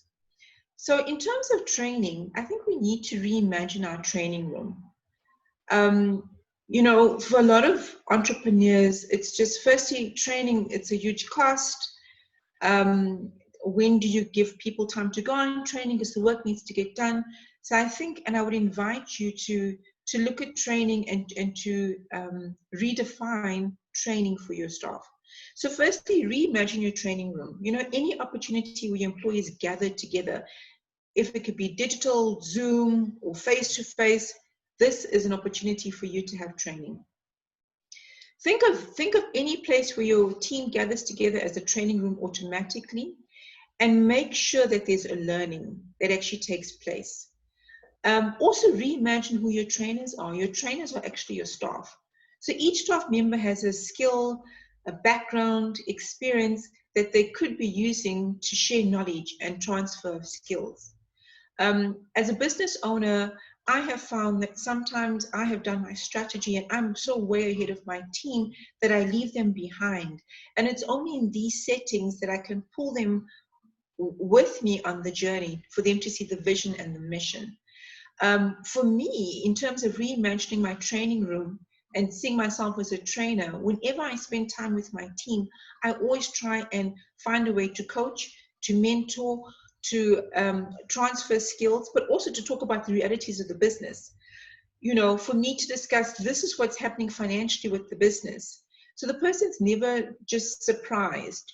And to push back to my team and to say, listen, guys, you need to bring in the sales. Each one of us is responsible for the growth of this business. And what is it that you need to make sure that you feel equipped to sell? Or what is it that you feel equipped to do whatever you do best? During this lockdown period, there's been such opportunities for free training, for free online training, for free books. I mean, if you just Google, there's just so much on a digital platform perspective that we have access to. So For example, this week on LinkedIn, you know, if you go onto LinkedIn and if you go onto learnings, which is I think it's the top right hand button, and you kind of just put in your background, your details, your skills, your experience, a whole lot of training is then filtered to you in terms of whatever your interests are. And I encourage my team to do lots of training online as well. Also, reimagine your training content. Your content needs to change to become fit for purpose. In the beginning of this session, we spoke about jobs for a future and you know, the study with the World Economic Forum, where jobs are changing so much that our team needs to learn how to do things digitally. Our teams now need to become our marketing tools, where if they're going to a client, they should be doing a bit of recording on the work. If it's sanitation, if it's cleaning, if it, whatever, property, they should be taking out their phones and they should be making these mini videos which get sent out. It doesn't need to go through to a marketing company any longer. We ourselves can create the content for what we do. So for example, you know, when lockdown levels change, a learning conversation could be, what does this new level mean for our organization and for us individually? You know, you could actually chat to your team about this question. The team can share what they know. They could ask questions about what they don't know. And together as a team, you could share information. So in terms of training, I mean, it's so broad what you could do, but it's just looking for different innovative ways that does not cost you the bank in order to train your team. So I really would encourage you to firstly reimagine what training is, reimagine your training room, and reimagine who your trainer is. So, you know, with STARS, there is a thing called the Skills Development Levy, and it's really imposed to encourage learning and development within the South African context by employees. And it's really 1% of the total amount paid in salaries that gets paid over in terms of this levy. If you are a designated employee, which means an employer, which means that your total salaries will be more than 500,000 over the next 12 months, then you are liable to pay your skills development levy. You can also claim back the levy, and you claim back by making sure that you've completed your workplace skills plan as well as your annual training report. So this being said, I know when people think about, oh, I don't need to do my WSP or my ATR. I mean, that's for larger organizations. Why would I need to do my employment equity plan? The thing is, it's actually so easy to do, because if you go into your SETA's website, all the documentation is there, all the information is there. You yourself on the SETA website, you nominate yourself as the SDF, and then you complete it. You put down what training your team has been on for the year. You then also include what training your team will go on for the following year, for the next 12 months. All the in-house training that we spoke about, you can work it out according to, for example, if you were going to be running the training, what is your salary? What was the cost of you being in that space, running that training for 2-3 hours? And then you divide it by the number of employees you have. And that's the cost for the training. So even internal training like that, there's a RAND value that you can put to it, which then goes into this documentation. So in order for you to claim back your levy spend, you need to complete the documentation, and you'll get your skills back, your skills spend back. Also, if you register yourself with your SETA, you do your WSP, you do your ATR, you yourself then can run your own learnership within your organization and get the SETAs to pay for your learners' stipends. And if you find that this is this could also be a diversified product offering that you can offer your clients. So depending on the sector that you choose, the SETA that you choose, if you decide, okay, fine, I actually want to have some learners, but I want to accredit what we actually do in my organization, it gets accredited with the SETA, and then you can offer that as another product offering to your suppliers and to your clients. And then you charge them for the training of their staff. So regarding the skill spend, there's so much we can do in terms of creating alternative streams of income. So I think for a lot of people, especially if your business is either a product or a service, due to the lockdown and due to COVID and due to where we are in terms of 4R, think about what it is that you are selling. Think about how you can create content for what you are doing that you can talk about and you can sell. So say, for example, this training that I'm doing right now with you, this training is based on my years of experience working as an HR professional. I have then packaged what I have done, and I've packaged the knowledge in order to offer a training. And that's something that you can do within your industry and within your space as well. And it's a different stream of income. So really invest in your employees. I mean, if your employees know that you are sending them on training, that you are investing in them in terms of mentoring and coaching, you're going to retain your staff. Another way to train and mentor your staff is other companies within your network. You know, if your staff, if you have, for example, key staff that you want to groom into leadership positions, speak to another entrepreneur that owns a similar business. You know, maybe you can enter a mentoring contract with their staff and your staff, and cross-pollination of skills, etc. So don't think about training as in money and spending money. Think about training as in innovative ways to make sure that your staff are upskilled, to make sure that your staff knows from a health and safety perspective what is the latest, but also to make sure that your staff feel that they are being acknowledged in terms of what they do and that you're looking after them. The CETAs host free training. So if you go onto the CETAs website, the different CETAs, you will see the different trainings that they currently run, and 99% of the time the training is actually for free. The Department of Labor and other SOEs also host free training. Because there's been such a drive to get South Africans to become entrepreneurs and SMEs, there's so much money coming in from external funding into the country. Also legislatively from a BBBE, there is a spend to train entrepreneurs. Why don't you send your staff to benefit from all this free training that is happening? I say free training that's happening. But in terms of, for example, even enterprise supply development programs, why don't you, when you sign up for those programs, say that you are signing up with the key staff member? So your, in terms of your succession plan, the person that's going to take over your role one day, or the 2 people or the 3 people, are already being trained up on entrepreneurial skills, already being trained up on budgets and financials and whatever else that you need them to be trained up on. In the previous slide, I mentioned digital online training. You know, go, Google, have a look, see what you can find. Also, in terms of your clients, so even if you are not on your client's enterprise supply development program, if you speak to your client to say, we really have a need in our organization to teach financial training, or what about saying to your client, I really have a desire to do a master's or an MBA?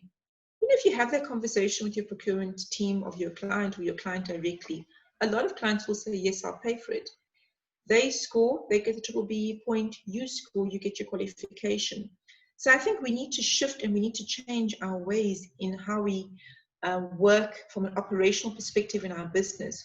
We need to think about what is the low-hanging fruit, what's out there that we can benefit and benefit our businesses and our employees with, that we don't have to actually spend a cent on. So now we're going to performance management, and a lot of the challenges that we face from employee relations or from a disciplinary perspective comes out of not having good performance management structures. But before I go into performance management, I see that a hand's been raised. Depio, do you want to ask your question? Yes, I would like, you mentioned with the CETAs that and Labor, Department of Labor, they offer some free training and whatnot. Would these kind of training be somewhere where I would need to take my workers there and they have a training room and whatnot, or is it, would it be in some instances that a facilitator will come to my workplace to train them? I'm just not sure about that. So it depends on the seater, and it depends on the product offering. Because of COVID going forward, a lot of the training is going to be hybrid, meaning it's going to be digital as well as face-to-face. Up until we are at a level 1, or even post, maybe even next year this time, a lot of our training will take place digitally. So it just really depends on the seaters and depends on that program. But I think a lot of the seaters are now trying to get their modules, not just the seaters, but also training companies, online, just because where we are in terms of where the world is at this point in time. Yes, okay. And then my second question is that I've heard about the training, and apparently on the first you claim the next year. So if I'm gonna do it, I would have to pay for this training for the whole year, and then next year then claim for it. Obviously with attendance registers and proof that I did training for myself, for my workers. Is that how it works? Yes, that's correct. So what you do, your initial step is you would register with the seater that you belong to, that your company falls under. Once you've registered, you've got the seaters, all the seaters by the 30th of April every single year. They ask for the workplace skills plan and your annual training report. You'd make sure that you load those reports onto their system before cut-off. You'll then receive an email from them confirming that they have received your application and they are doing an assessment of it. There might be a bit of back and forth where they request certain information. So, you know, they could ask for proof of payment or proof that the person actually did attend the course. Once you've submitted that, they'll then come back with their review. But yes, it'll only work the following month that there'll be a claim in terms of the spend. Okay, thank you. And there's also the employment equity plan. So the employment equity plan, a lot of level 1 organizations say, well, why should we do an employment equity plan? Because, you know, we are Black owned, female owned, level 1. But the good thing about doing the employment equity plan, and you can get the report from, you can go online and just pull the report for the employment equity plan, but it helps you to structure your organization. So in the second slide that we had, I said, I used a tool, the Business Canvas tool. It'll do basically that, but from an Excel perspective. So then you would look at what are the skills that you currently have, what are the skills that you're going to need, who are these people that would need to be in those particular roles in the next year, 2 years, 3 years, 4 years. And it really just helps you create a plan and a report. And by the way, you can submit it to government. So I'd say try and do both. So try and do the skills, the WSP, the ATR, and the employment equity plan, because that's your plan in terms of the organization, where you want to see the organization going forward and what skills you might need in the organization going forward. So with the employment equity plan, if you need to submit it, you submit it manually in October of each year, but you can submit it electronically at the end of January the following year. So you've got an option with that. Okay, perfect. Let me carry on. All right. So the performance management is really a structured process for assessing performance, like how you're meant to know who your employees really are. You know, so if someone's saying they're late all the time, by actually going through this process, you have a better understanding as to why they're late. And is it a mentoring issue? Is it a coaching issue?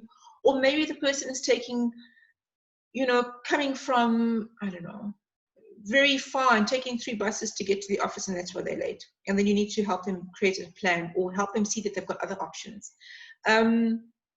Likewise, in terms of performance management, your staff will become frustrated if they don't have a platform that allows them to talk to you directly, allows them to perhaps blow off some steam, and also to discuss how they're feeling about whatever is happening in their lives. Remember, communication is a two-way thing.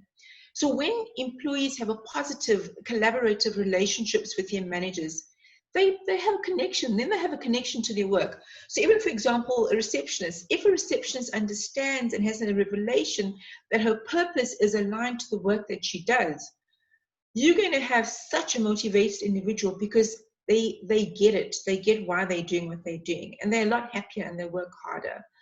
So having a performance management system is key. And it's not a whole process or project. I'm going to also just, as part of this pack that Joshua will send through to you, the one is just basically your first meeting discussion, you know, and then one can be used every two weeks, every 3 weeks, updates on goals, updates on where you are, you know. So when you do rate this person at mid-year or every quarter, there is information, there's data, there's conversations that have happened to say, this is why I'm rating you what I'm rating you. And the benefits of having this system is that your employees will know exactly what's expected of them. You can hold people accountable to their expectations, in addition to reducing liability and risk for the organization. So the components of a performance management system is a job description. So first discussion that you have with them, their job description needs to be there. So you need to go through them. You know, this is what your job is really about. That being said, we are a small business, and I still would need you to jump in if need be on whatever it is that you need the person to jump into. So you need the job description, you need to have documentations, you need to document the performance and the discussions regarding performance. So the documentation includes your performance appraisals, which you could do every quarter, every 6 months, every year, it's up to you. If there's forms that you completed, get those forms, you know, put them in the person's employee file. If there's coaching scripts or processes that perhaps your leadership team should follow in terms of coaching or mentoring the rest of the team. So really any documentation relating to the conversation, if it's an email, you know, then definitely put it in. So even though I'm speaking about all these forms, you know, let's try and save paper as well. You don't need to print all of this out. This can all be done on your computer, the discussions. So, and the fact we're digital, I mean, someone can sign digitally as well. So don't think of every conversation that you now need to print out a form. It can all just be done online. Also, performance management gives you an opportunity as the leader to coach your staff. You know, for example, if Sue is struggling to meet deadlines, you can have a coaching conversation to understand what the problem is and help her fix it. There's so much information on the internet in terms of coaching at the moment. I mean, you can decide what tool you want to use.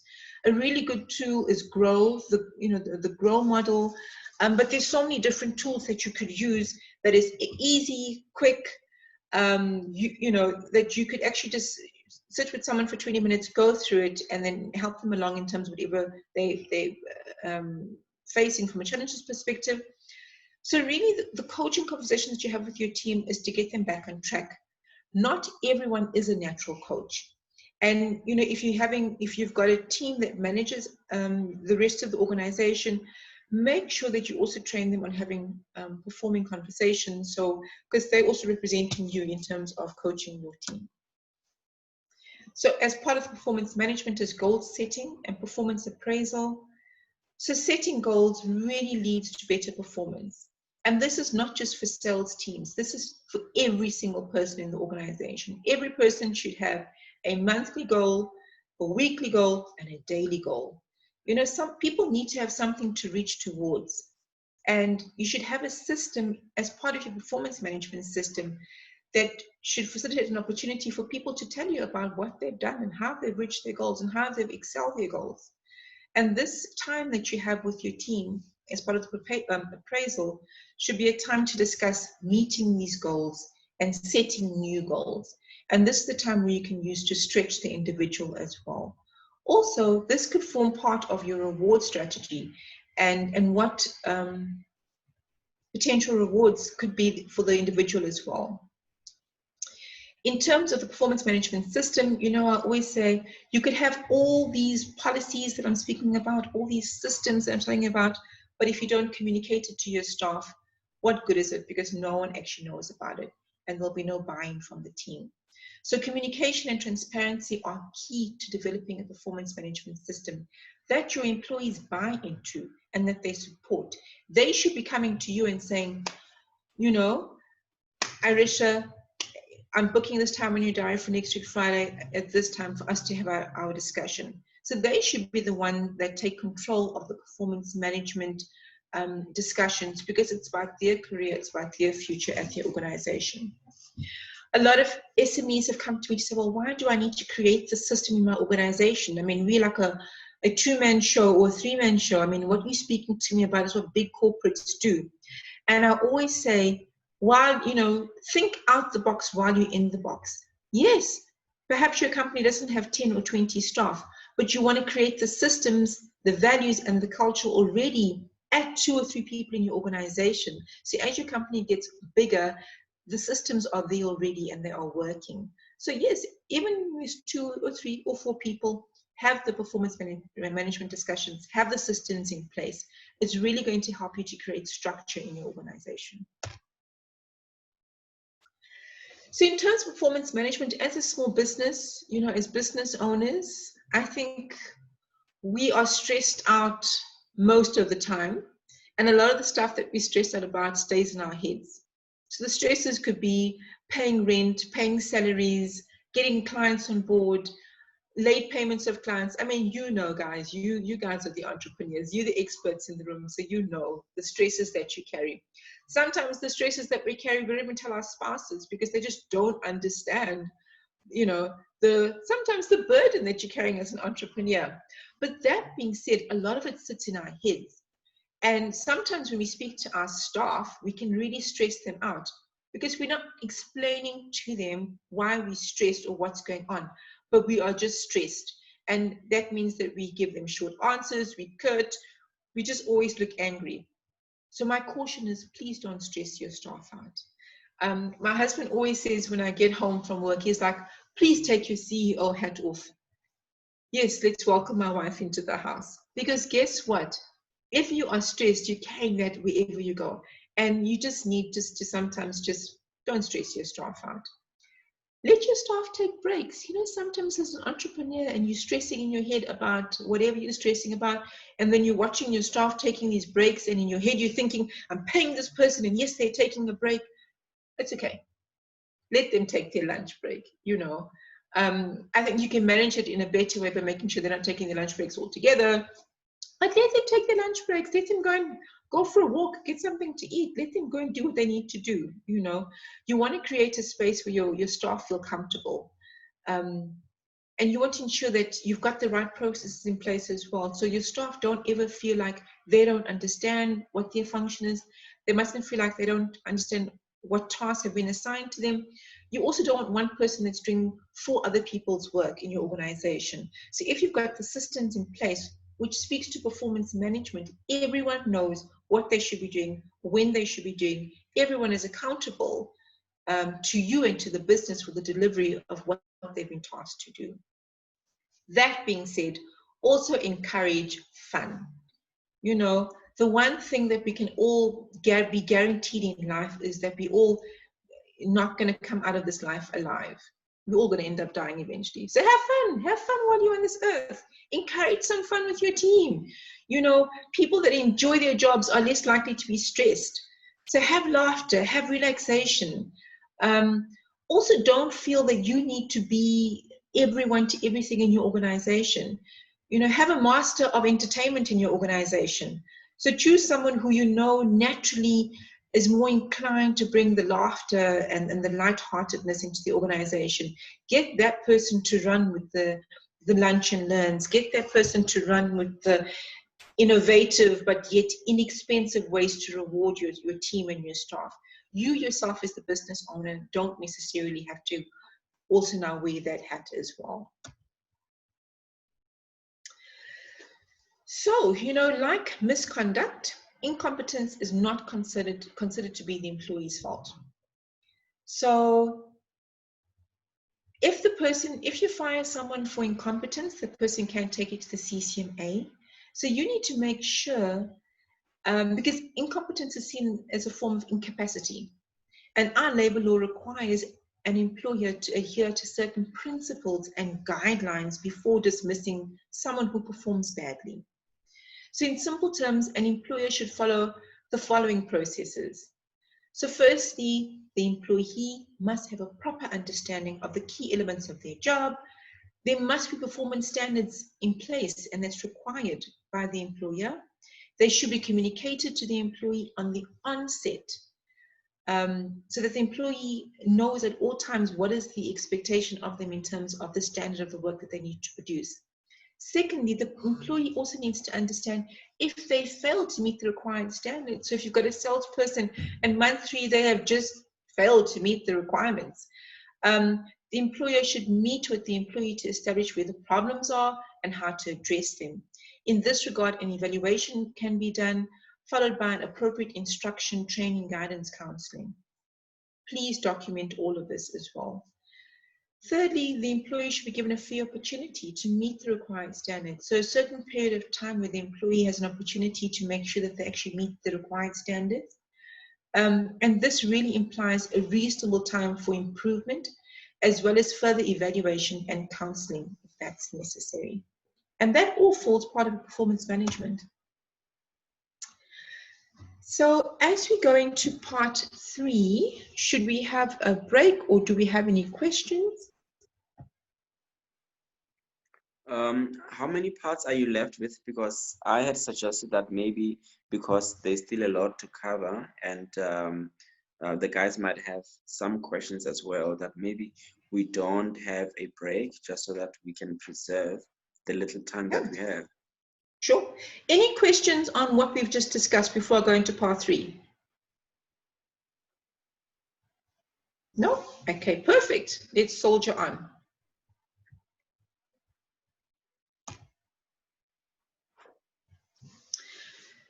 So, I mean, as we all know, that most businesses are finding it difficult to afford skilled workers, and that's why we're looking at innovative ways of trying to get resources or people into our organizations.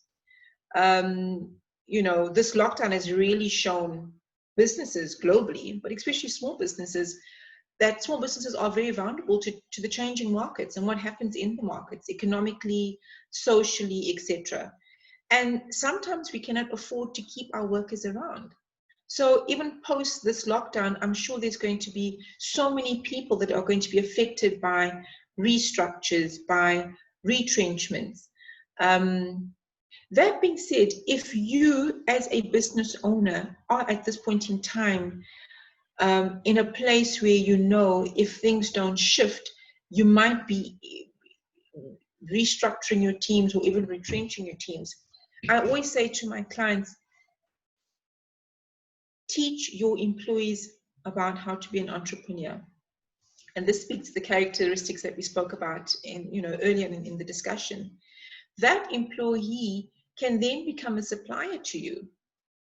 For example, if you have someone in your team that's really good with digital and graphics and social media, etc., and unfortunately, if you have to retrench this person just due to where we are and due to where your business is at this point in time, you could train this person on entrepreneurship, and this person can then become your supplier. So in terms of employee relations and HR policies, always think about how you're benefiting your business, but how you can also assist your employees as well.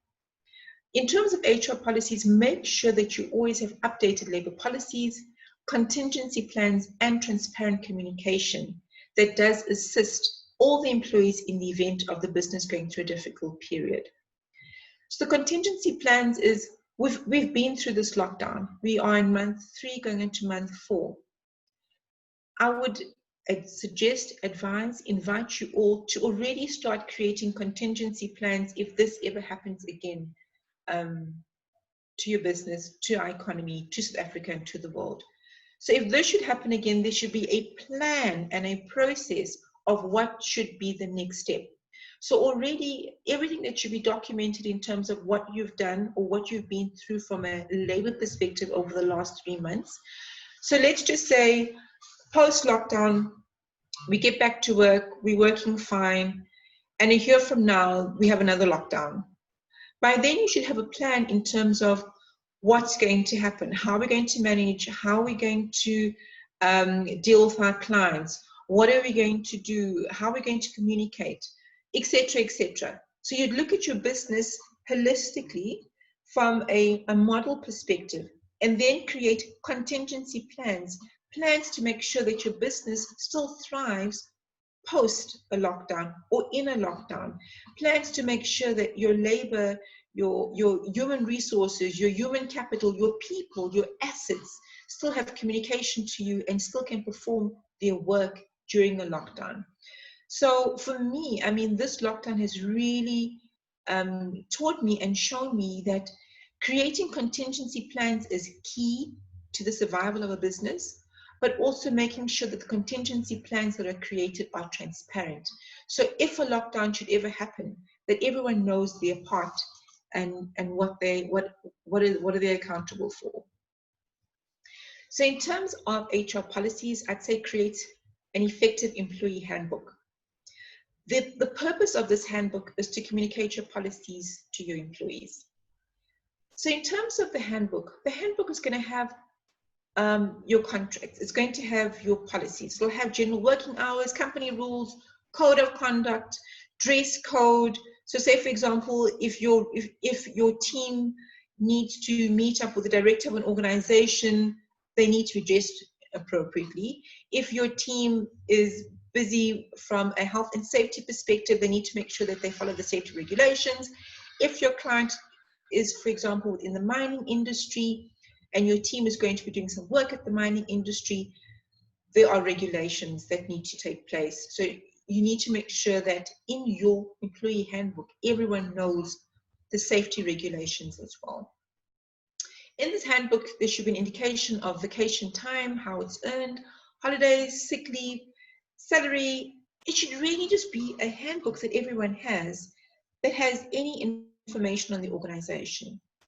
So I know that a lot of companies, kind of copy and paste handbooks or policies from different websites. And I encourage you not to do that. Yes, have a look at what those policies are, but you need to take what is meant for your organization, what is relevant for your organization, which doesn't necessarily need 25 policies. Just the 5 or the 6 main policies that then form part of your employee handbook. So say, for example, for me, what would be important for a small business is definitely a disciplinary policy, a policy regarding a code of conduct, a policy regarding basic information in terms of sick leave, vacation, maternity benefits, fringe benefits. But I wouldn't necessarily have a policy on like a maternity leave policy, because at the moment my business is too small. You know what I mean? So I wouldn't, depending on your business, some businesses have an HIV policy. Some businesses have a policy that deals with bursaries. So just depending on where you are in terms of your businesses, make sure that you have policies that speak to your business, at where your business is at, and not necessarily have 25 policies which no one knows and that sit on a book. The employee handbook does not also necessarily need to be a printed handbook. You can create, put your policies together. You can, put your company on a company letterhead, and that could be your handbook. I mean, it's as simple as that. It's not this laborious, difficult task to actually do. I'd also say create an HR operationals manual, which is different to the employee handbook. So the operations manual is a manual on your business. So let's just say if something should happen to you, heaven forbid, because we don't ever want that. There should be a manual somewhere that if someone picks up this manual, there is business processes and business process mapping in place. So say, for example, I have to go to the States and wherever, I'm stuck there for a certain period of time. There should be somewhere in my organization that someone knows where I keep the keys for the office. Someone knows where the bank details are. Someone understands has a contact list of all the employees and their next of kin, the organogram of the organization, the role descriptions, a checklist on performance reviews and processes. So create Google handbook, because there's a lot of information that you can put in your handbook. But when you create your handbook, create a book that anyone, a layman, can pick up and will automatically know how your organization works without you being able to tell them how everything works. Who are your clients? Their contact details, projects that you are part of. And as part of the bigger operations manual, there will be a section that just focuses on the HR, which would be the HR policies, Basic Conditions of Employment Act, Labor Relations Act, etc., etc., etc. But I definitely would encourage you, as you create your operations manual, think of Steve Covey, what we spoke about, create it with the end in mind. So create the manual to say to yourself that if you had to exit the organization, and if someone had to buy the organization, from day one, would they be able just to carry on with the organization without you being there? So I really would encourage you to create an operations manual. I also think as business owners, sometimes we're very fearful to, put in a place the banking details and the insurance policies, but they need to be put in some place, because if something should happen, someone needs to know what to do in terms of the organization and in terms of where the organization is. And the operations manual is also living, it's a living document, because you'll update it as things change, but I definitely would encourage you to create an operations manual. So the reason why I've said, we should create HR policies and procedures, because they provide the structure, the control, the consistency, the fairness, in terms of managing staff, in terms of how things are done in an organization. They also ensure compliance with employment legislation, and they inform employees of their responsibilities and the company's expectations. So most of the issues that land up at the CCMA can be prevented if there is a labor legislations framework in place in your organization. So the law does not differentiate between a different size organizations. That's why it's imperative for SMEs to fully understand the implications of all aspects of labor legislation. Create a disciplinary policy outlining your labor relations framework. In terms of terminations, I'd say this is where you're going to get so much information in terms of the challenges that your organization is facing, as well as why people stay, why people leave, and what are the conversations that are happening in the corridors that you are not necessarily privy to hearing. So I'd say for each employee that leaves, if the employee was a good employee or not so good employee, still have your exit interviews with the employee, so you can collate the data, and for you yourself can see if there are any challenges and what are the challenges within your organization. I know I promised to send you links and websites to where you can get all this information from, and you can get policies and updated labor data and documents. And these are the three websites that I found very useful. The one is called the SME Toolkit, and it really has everything. The other one's called HR Works, which is a directory of covering all HR needs in terms of HR resources profession. And then we've got the Human Resources HR of South Africa, which is really giving you up-to-date information on issues regarding employees in South Africa, managing employees, and it has all the data. So it has templates, it has the framework, it has policies, it has the latest news, it's got information on COVID, and how to deal, manage, within the workplace. So it really has got a rich abundance of resources. In terms of legalities during this period, during lockdown, but even post-lockdown, really seek advice from SARS in terms of your PAYE, your UIF, and your STL payments. If you can't afford to keep them up to date because you're going through this lockdown period, find out from SARS what can be done. Can they give you a payment holiday? Or can they reduce the amount for now? And I know that SARS is definitely assisting many, many businesses. So just go click on that website and ask the questions. Also assess whether you're able to reduce or defer your PAYE and provisional tax payments without incurring interest. Familiarize yourself with the UIF COVID-19 tiers, which is the Temporary Employee Relief Scheme. Some people have received funding from the scheme. I know billions have been paid out, some haven't. follow up, find out if you are eligible for that as well. And like I mentioned earlier on, if you have to retrench your staff, and that's not the ideal place, but if you have to retrench, first consult with your staff to see if they're prepared to work for lower salaries, and that can be a consultative discussion between you and your staff. Or are they willing to take unpaid leave? So I really, during this period, I'd say be as transparent as you can with your staff, just in terms of where the business is and the challenges that the business is facing, and how it can be a win-win for you and for the rest of your team. And that's it. So now we can go into discussions if anyone has any questions for me. Yeah, I think we can invite the guys to, because I know obviously there are a lot of issues within their companies regarding their employees that they might wonder what they, how to handle them, what to do with them, especially now that there is COVID situation and a lot of questions around, what are they entitled to, what are the compromises that can be made, concessions that can be made between employers and employees, and also as small businesses, because you rightly correctly said that the law doesn't see us as small businesses and the way it sees big business. So it seems like we are almost just all the same in terms of some of the labor practices that must be in place.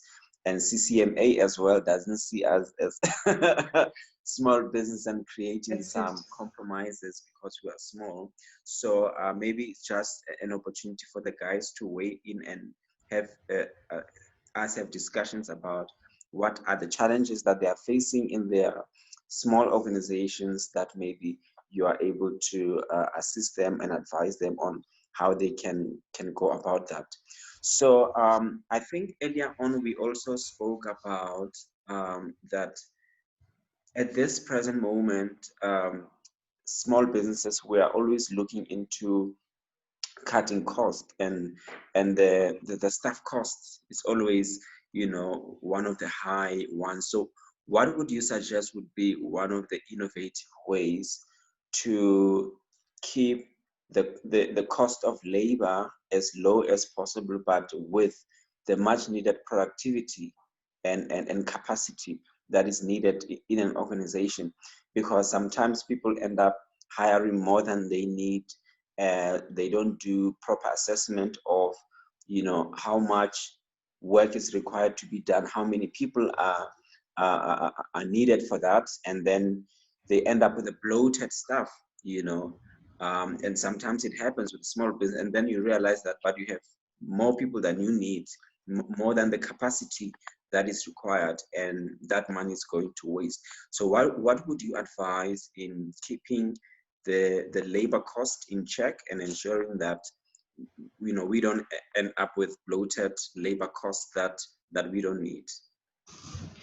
So I definitely would say start with the skills audit.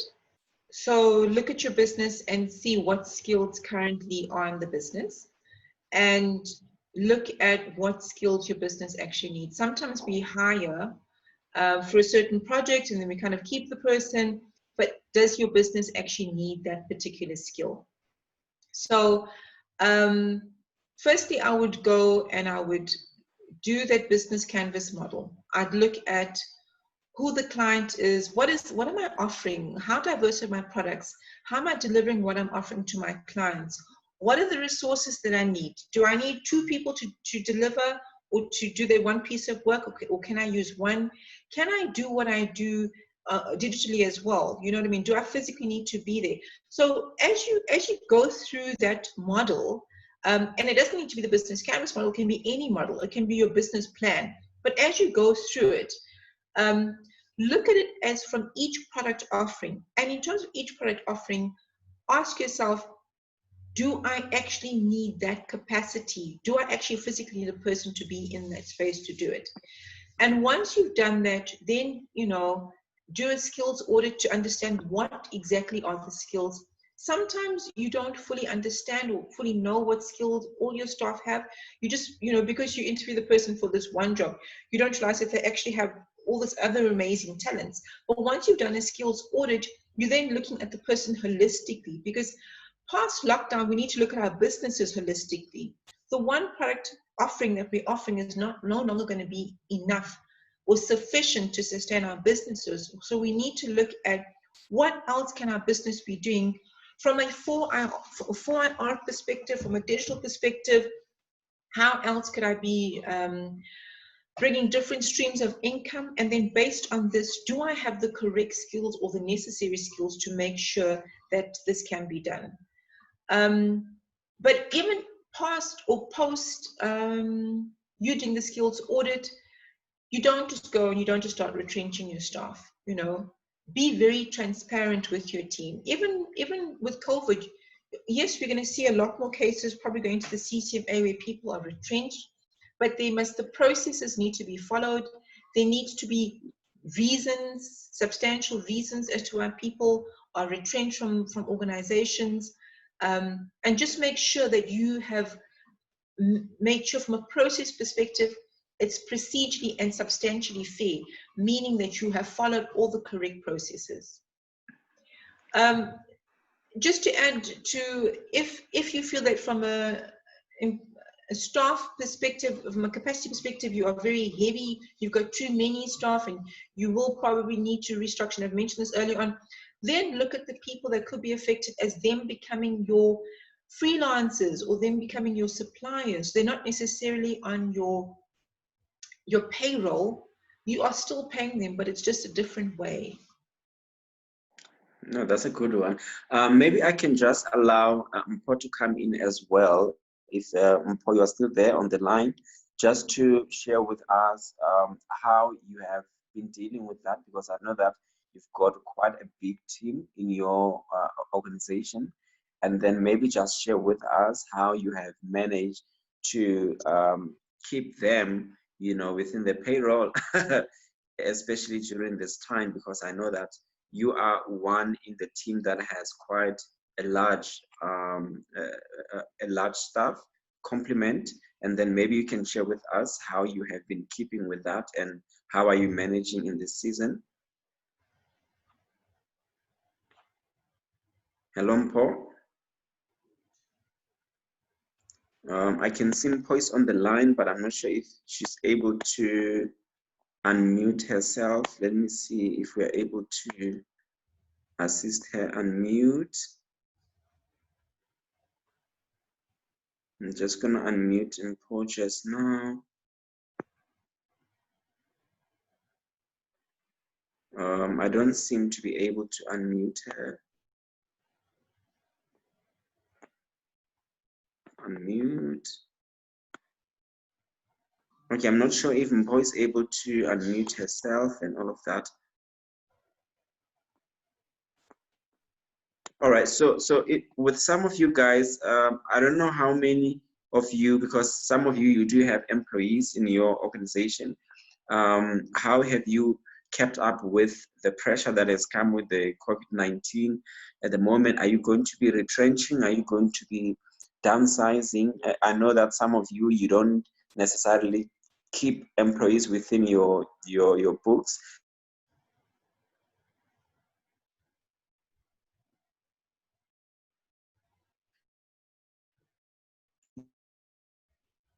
Employees have been in so far with having employees not being able to pay them, or you made arrangements, or there's a plan, or so. I'm just saying this because Irisha has just laid down some of the rules within which you can go about handling whether there's going to be downsizing from your side and all of that.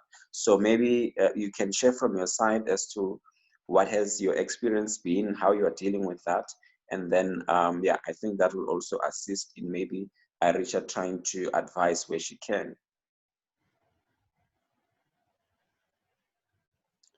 Any takers?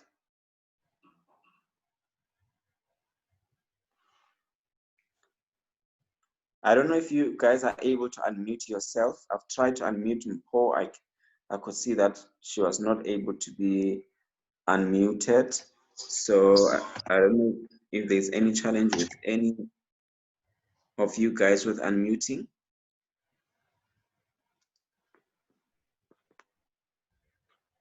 Hello. Okay, I'm just going to unmute this one, unmute that one.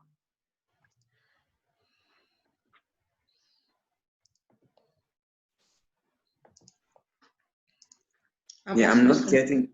Rapalang, can I suggest that if anyone has any other questions, they can direct it to you, and then you can direct that to Irisha, and then if we can release Irisha, because I think there aren't any other questions, and I can just give some feedback on the next steps as well. All right, no, not a problem. Thank you so much, Ishi. Okay. All right, it's fine, guys. If there are no questions from your side, then we will be releasing Arisha, and then just so that we can address you about the program information moving forward to what to expect next. So if there aren't any questions for Arisha, and if you are not getting an indication, then we will just move ahead to releasing her. There was something from Mokhati there. Let me see. So Mokhati said, oh, just yes. thank you so much. All right, no, fantastic, Mokhati. Thank you so much. Yeah, no, it doesn't look like there's any further question, Arisha. So thank you so much for being with us today and sharing your valuable information. Very interactive session. And yeah, the guys will be following up from there. I know that a lot of them have been saying that there's quite a lot of issues they're dealing with their employees, especially during this time. And then if there's any follow-ups that we have from our side, then we will let you know, just so that you can respond in that regard. And thank you so much for the thank you so much for having me. It was really awesome to be here this morning and to spend my time with you. I've learned a lot from your business as well, so really good luck. And if you have any questions, please feel free, reach out. Jayashree, Rapaling, thank you so much. I really did appreciate it. What I'll do is I'm going to send some of the performance appraisal documentation for you to have a look at, and also just to share. And if there's anything else that you felt that you can't find on the internet or you want advice, please reach out and we are more than welcome to assist you. So have a great afternoon. Thank you so much. Thank you so much. It was lovely seeing you again, as always, and we'll definitely be in touch. Thanks for a very informative session. I was listening most of the time. Thanks, awesome. Arisha. Cheers then. Bye. Thank you. Bye.